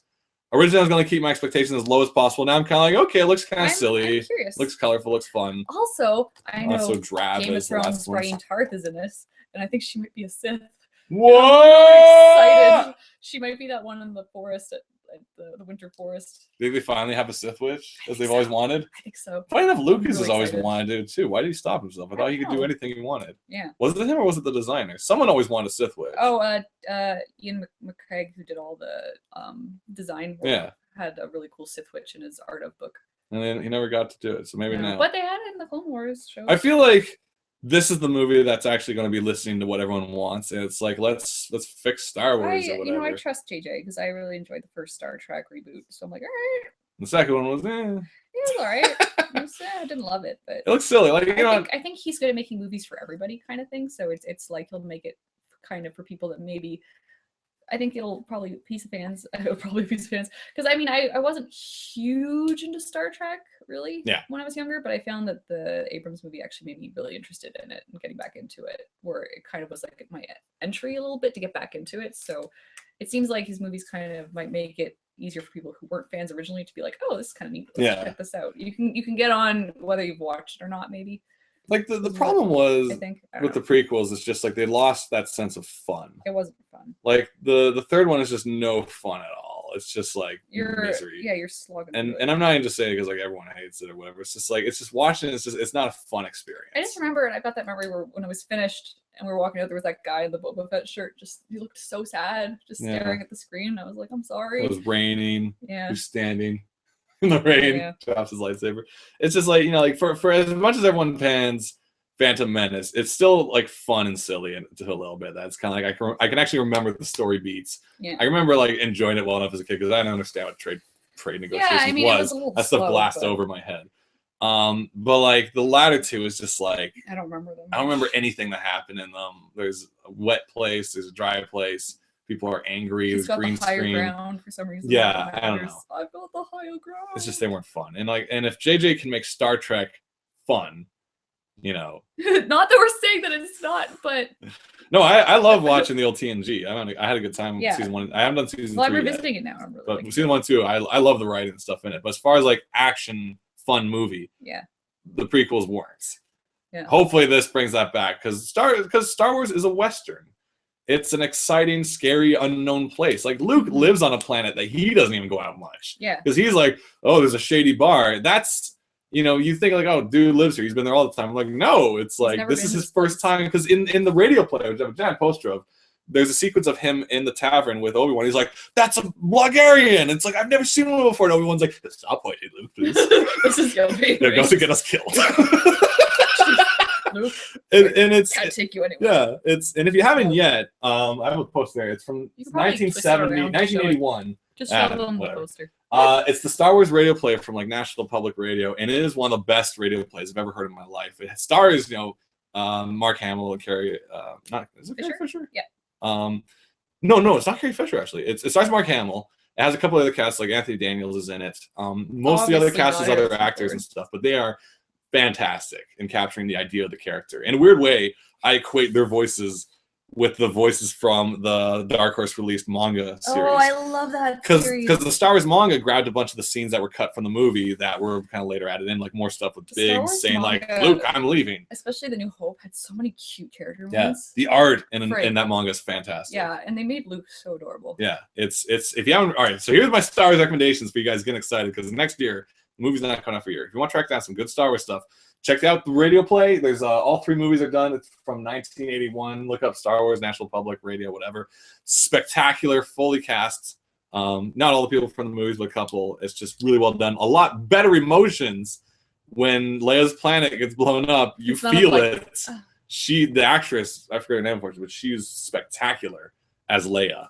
And the guy who plays Han is somehow even smarmier than Harrison. He's like, "Geez, Chewie, what is this planet thing? I I don't know if I'm liking that you know, voice. it's not that voice, but he has this kind of like, "Ah, princess, what's I'm going?" hating It's it. Gilbert Gottfried No. who plays You're Harrison Ford. ruining it. He's like, "Say, princess, what's going on over here?" No. Hey, Chewie, No. give me a hyperdrive. Stop it. No, you're ruining my image of I'm him. just saying, we gotta get to the planet. Yeah, the Millennium Falcon did the Pestle Run. No. Listen to that and track down the Dark Horse released Star Wars manga. I didn't like the art so much in the later 2, and by the time of Jedi, it's so sketchy in concept. I'm kind of like, eh. But first the one's New really Hope solid. is adorable. Yeah. Really well done, and also the art is spectacular. And I like his black metal clothing actually. When I was at Comic-Con, they have clothes with those images on it from the New Hope, like tights and things. I'm like, I want these. Yeah. They're like, oh, they don't come out till 2015. I'm like, Uh, yeah. And Adam Warren did the covers. Yes, he did. That's why we So, picked them up. That's the other cool thing. We were huge on Adam Warren. We still enjoy his work. We but, still like, enjoy his as work. kids, we were huge on Adam I Warren. enjoy his work so much. I just find that now that like I'm at cons and he's at cons, like I almost get so nervous to come talk to him. I'm Yeah. like, oh my god, what can I say? What can I possibly say? Let's blast it. We're wrapping up to this. Has almost been 2 hours. We had a lot to talk about just because Yeah. we didn't talk much last week. We're wrapping up, so let's blast these things. Go. Sarah Corey saying my favorite one is Final Fantasy X. So much memories. 10 was Memories like ha ha ha ha ha ha. What is that? Look up Final Fantasy X and laugh. Which one is 10? Is it the It's Tidus. Oh, the Blitzball. Ha ha ha Oh, ha ha. Someone made. I can't make fun of voice acting because people I will be know, like, remember Sailor but- Moon? And I'll be like, oh. But someone made a thing where there's like all these shots of Tidus and this rotating cube of Tidus and overlapping of ha ha, and it keeps adding and adding, and it starts Alright, I'll driving you watch it. mad.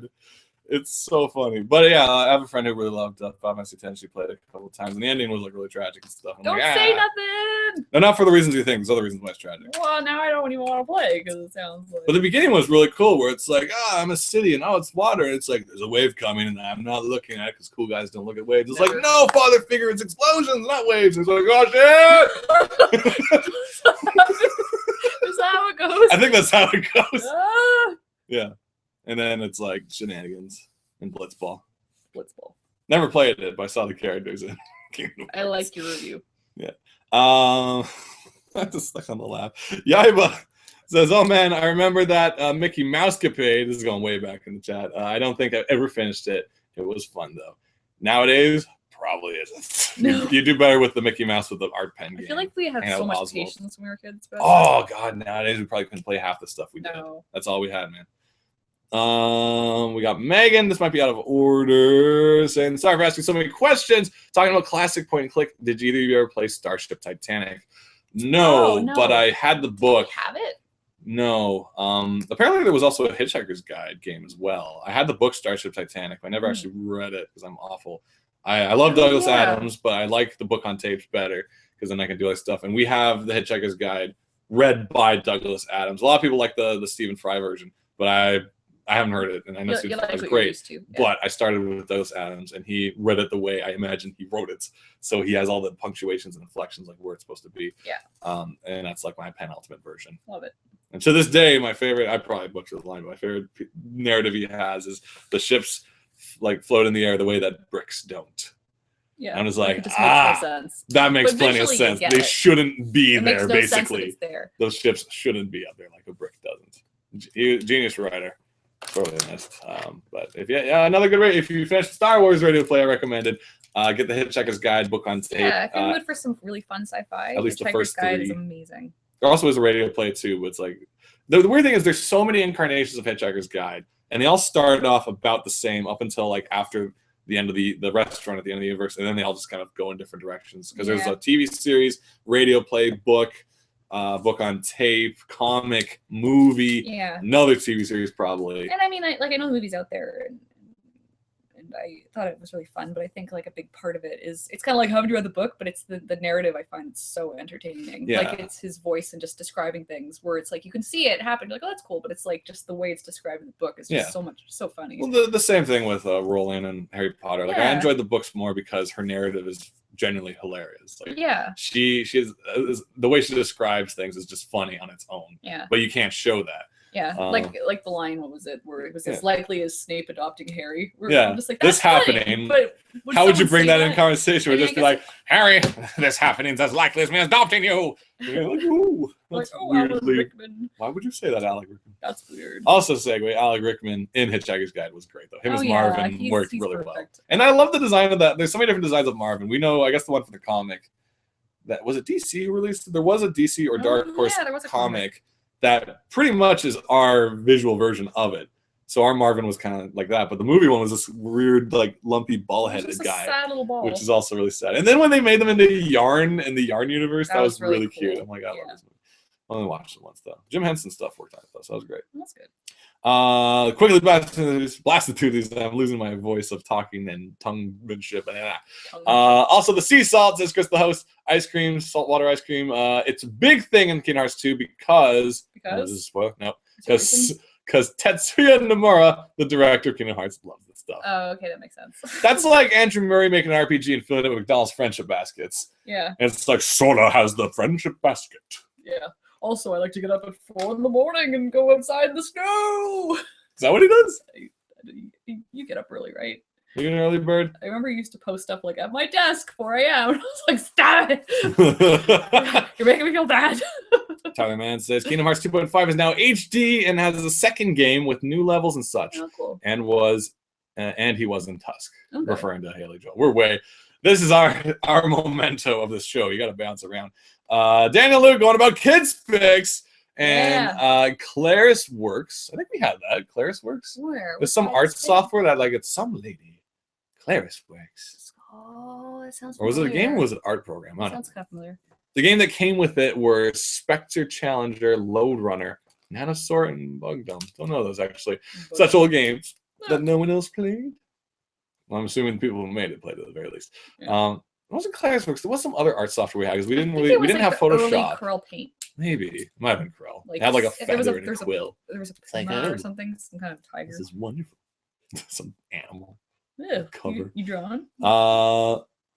Wait. Tyler's saying it's sea salt ice cream, not saltwater ice cream. That tastes gross. Said I thought it was cream. saltwater ice cream. Sea salt ice cream. That's what they Doesn't said. sound right to me. I'm assuming. I'm thinking you've played the 2.5 version where they revised like, Christopher Lee, we want to change it because salt water sounds gross. He's like, I love drinking salt water. That's what keeps me so fresh. I went to the surf and I took a gallon. Where do you think I get this marvelous baritone? Yeah. I'm releasing another Christmas album of death metal. I love him so because I'm over 90 and I can do whatever I want. That's I'm like, amazing. you're awesome, Christopher Lee. You're the best I hope voice, I'm like and him you when were I'm old. Dracula. I could have sworn it was saltwater ice cream, because sea salt ice cream sounds stupid. So, that being said, you would dehydrate Yeah. and die. Probably not good for a keymaster or a nobody You're or just or an echo. I need to drink something. Yeah.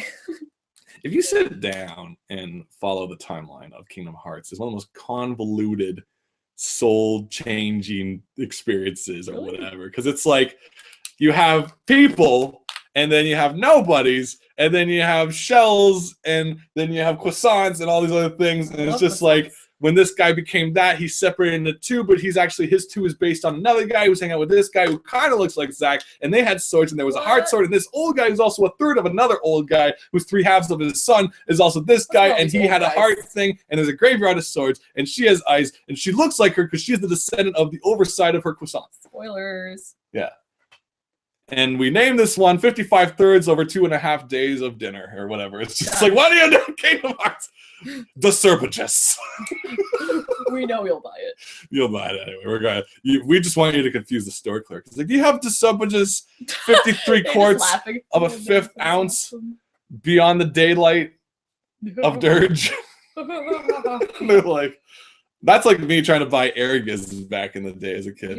The Squaresoft made fighting game featuring many Final Fantasy characters on PlayStation. Oh yeah. Where I'm like, do you have Enhura guys? I keep thinking that's what you're talking about when you described Dissidia's. No, Dissidia. Whatever. Dissidia, 3/5 of a 1/9 ounce over breakfast sandwiches. I don't know. Yeah. Good stuff. On the third day. I'm tired of all these names. Can we just call it 3? Yeah. All right. Andrew Murray is saying, did any of you see that the trailer for Pan, the Hugh Jackman as Blackbeard? It's weird that you say that because I was watching it with Jerry and then it was like Hugh Jackman. And we're like, what? And then because we'd seen that character like for the whole maybe first minute of the trailer, we had no idea it was Hugh Jackman. They're like, oh yeah, it is him. Yeah. Yeah, I mean it looks pretty, but for me, you can't beat Hook for running around Neverland. What, you mean Ron Williams Hook? Or? Yeah. There's no Rufio? Not enough Rufio in this? Stuff. Yeah, not enough Rufio. Not enough skateboards and dunking basketballs. No, not enough Ravenclaw, I feel. Nope. Ravenclaw is basically like a giant half pipe with basketball nets. Yep. That's how I met. And beanbag chairs. So after you dunk, you get to sit down. You're like, ooh. Good job. Nice dunk, bro. Nice ollie ball. Ravenclaw. You're making me not want to go. A couple more chats. We got Megan Longley saying there is a text adventure Hitchhiker's Guide to the Galaxy, and it's so cool. DouglasAdams.com/creation/info. Cool. I'm a huge fan. That's the abbreviation. Hitchhiker's Guide to the Galaxy. I've consumed all the media available. Nice. Well done. So you do have the comics then, right? It was only the true fan. I'm just like, we only had like the first 2 of each installment for some reason. We never had. We had like the first book 1 and 2, missing 3. Restaurant in the Universe 1, 2, missing 3. So Long Thanks for All the Fish 1, 2, missing 3. I'm just like, we will never know how anything ends, will we? We should track those down. They're good. Lowago Tyler Mann said, did you guys hear about the new cosplay stadium thing in Japan, which is like a permanent convention hall that includes sets for cosplayers to go to cosplay photos and sets with props like bedrooms and schoolrooms and stuff? That sounds adorable. That's amazing. I need that. Oh, check that out. Let's make one. Yeah. Tyler, it's up to you. I will make the video be the ad. face of cosplay We'll make in the ad. Toronto. Do you like cosplays? Do you need a place That sounds like to it play? needs crackle pop over it. Like Oh, come down to the Goblin Gallery. We provide many a scenario. School, not school. The Keyblade Graveyard. Sounds fun. Come to cosplay away. I don't know. We bought a warehouse. That'd be so cool. Yeah. It'd be up by like the roller derby. Oh yeah, it would. We got Cosplay Megan. roller derby. Megan also saying, I used to listen to Star Wars radio play dramas every night when I went to sleep. Oh, I had my bedtime story. That and Hitchhiker's Guide to the Galaxy radio drama. nice. Not trying to one up or nothing, but but you're gonna go. Anyway. when I was a kid, I had this bed frame that had like, it had kind of like a bookshelfish type thing in the back, had two slots. And whatever book on tape I was listening to at the time, I like put it in the middle and make it like a now playing display. And it's usually like Star Wars read by like, Anthony Daniels or whatever it is, written by, what's his face? The Courtship of Princess Leia. Yeah.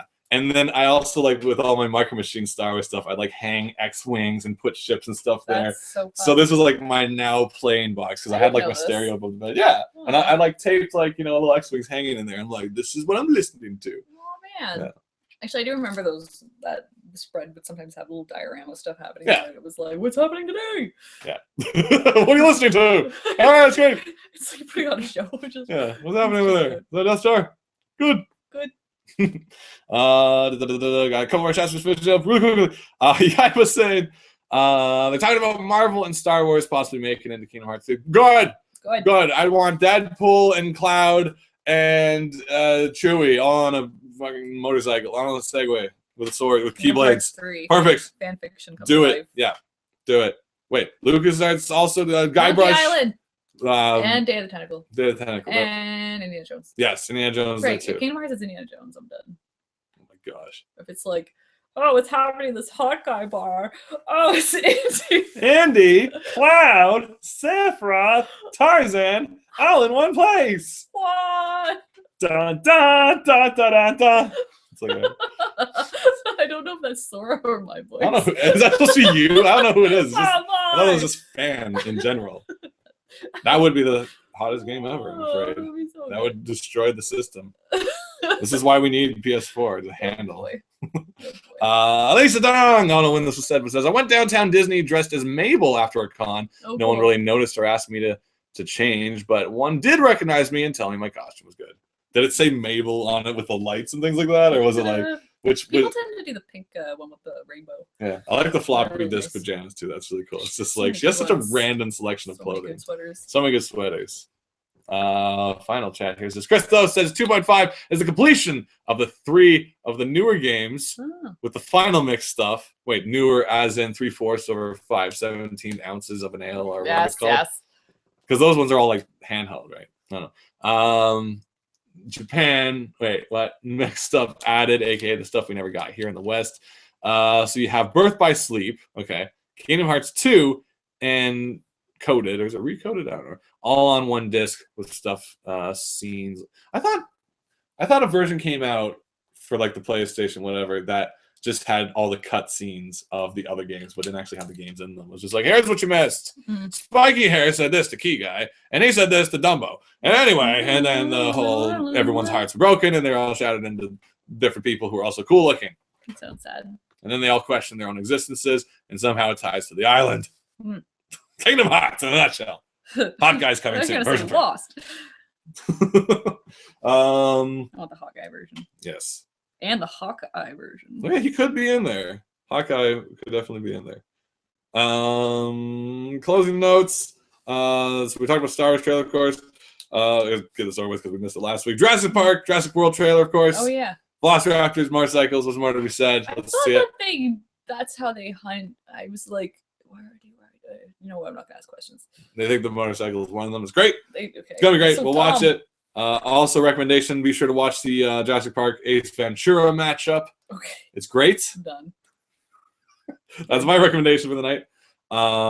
Harry Potter LARP we talked about. Yep. Upcoming events and stuff. Okay, so quickly, the Beguiling is a comic shop in Toronto that everyone loves because it is The best. to the heart of what comic-y is. It's great. Has lots of import stuff. Has a lot of local art stuff. Lots of everything. They recently have a pop-up shop added to the Toronto Reference Library. So now there's like a little comic shop within the library, which is kind of cool. To slightly celebrate this, as well as the release of a new book. Chip Zdarsky is going to be here tomorrow at that said location to celebrate him and shoot, I'm missing the name from the Sex Criminals. Chip Zdarsky and Matt Fraction celebrate their new book, Just the Tips. That's gonna be at 6:00 tomorrow at the Toronto Reference Library, where you can go to check out the new pop-up shop, as well as Zdarsky, who, as I hear, is quite a character. He is quite a character. He held his own convention during Fan Expo across the street from Fan Expo in a smoker's jacket and a nice chair. Amazing. On the lawn with his Eisner. Sitting there. He just sat there all day. So good. Chip Zdarsky. So if you ever want to meet them, say what's up. That's going on tomorrow. Just the Tip book launch. Look up the Beguiling website. It's probably 18+, but double check. Yeah, it's a family location though. Yeah. A lot of stuff will take us on for a while, so we don't have to talk about this I was just going to say quickly that coming up this Saturday is Distant Worlds, the Final Fantasy concert. Woo! With the composer. I didn't write down his name, so I can't. I think Nobu. Oh, Nobunaga. If you've heard like beautiful versions of the Final Fantasy music, Noboru, yeah, it's Nobu. It's gonna be playing this Saturday, I think at 8:00 at the Sony Center, and I'm taking myself on a date to go. It was a last minute treat to myself, so if you guys are there, maybe I can say hello. Get your rush tickets. There's a couple seats behind the pillars still set up there. Yeah, there's still some tickets. There's a few spots left. So get those soon, and then I will get some merch if they have merch, and I'm looking forward to hearing some beautiful orchestrated chocobo music. Speaking of orchestrated video game music, coming up in March is Video Games Live coming back to Toronto. Yes. Always a fun show. We got our tickets, so if you want to come to the show, we're going to have our 3DS out, of course, to play some Smash Bros. Video Games Live, we've seen many versions, paid for and free. Always a fun time. So fun. You owe it to yourself. And if you want to like fool family into going to a cultural event, the music is beautiful as anything. Last time we saw it live, they ended the show with the Chrono Cross live with I forget who the violinist was. It wasn't Lindsay Sterling, but it was another kind of big YouTube violinist. Yeah. And she was spectacular. It is a great show. It's a fun show. Yeah, they started with Halo, which gave me shivers, and then played all the favorites, and it's always so a good fun. time. Yeah, and then it's the music is beautiful. There's also kind of like a interactive kind of game elements where they'll have someone come on to play Frogger on the giant screen where everyone's watching, and then the orchestra will be playing the Frogger music along with you. So it's fun.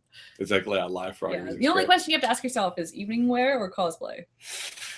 I like to do like a nice cosplay where it's like, because I remember when I went to the Zelda Symphony at the Sony Center like 2 years ago or so, I wore like my nice black video game tie, and I had like my Dark Link hat to like go with it. Some people were completely decked out as like Skyward Sword characters and stuff, but I was just like, I'll just have my little. I want to put like some subtle cosplay. Yeah, just a chocobo hat. just the feathers. Chocobo evening wear.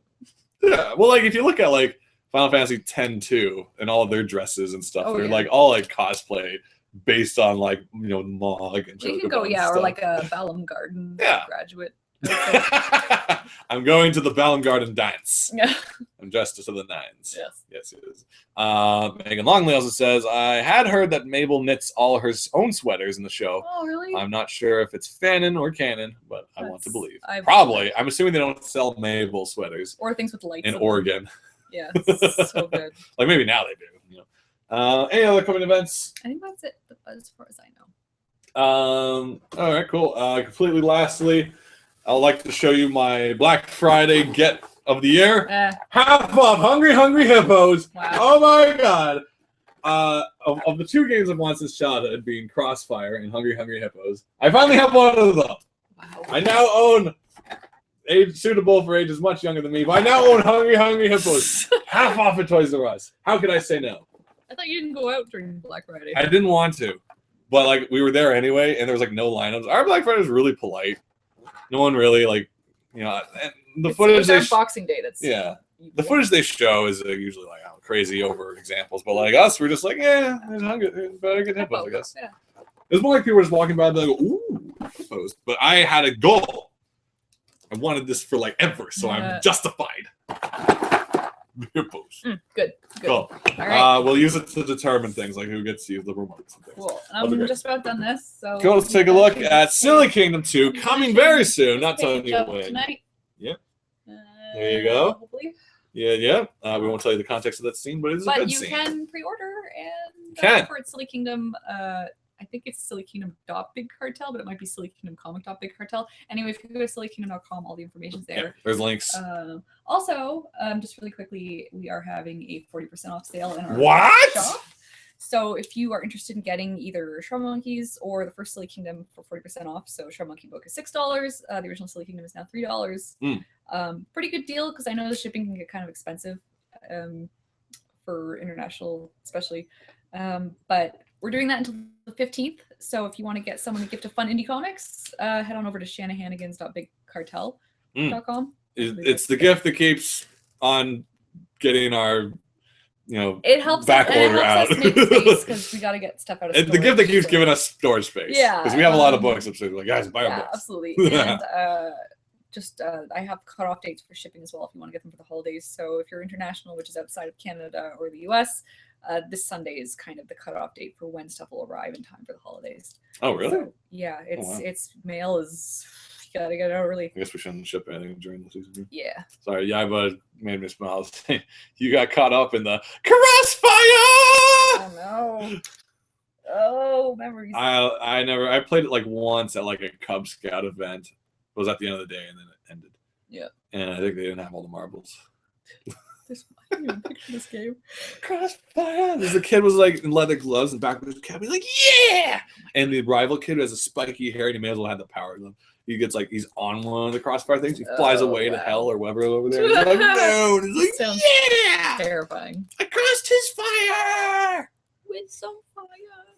With the power of love and friendship. And Hufflepuff. Sure. Whatever.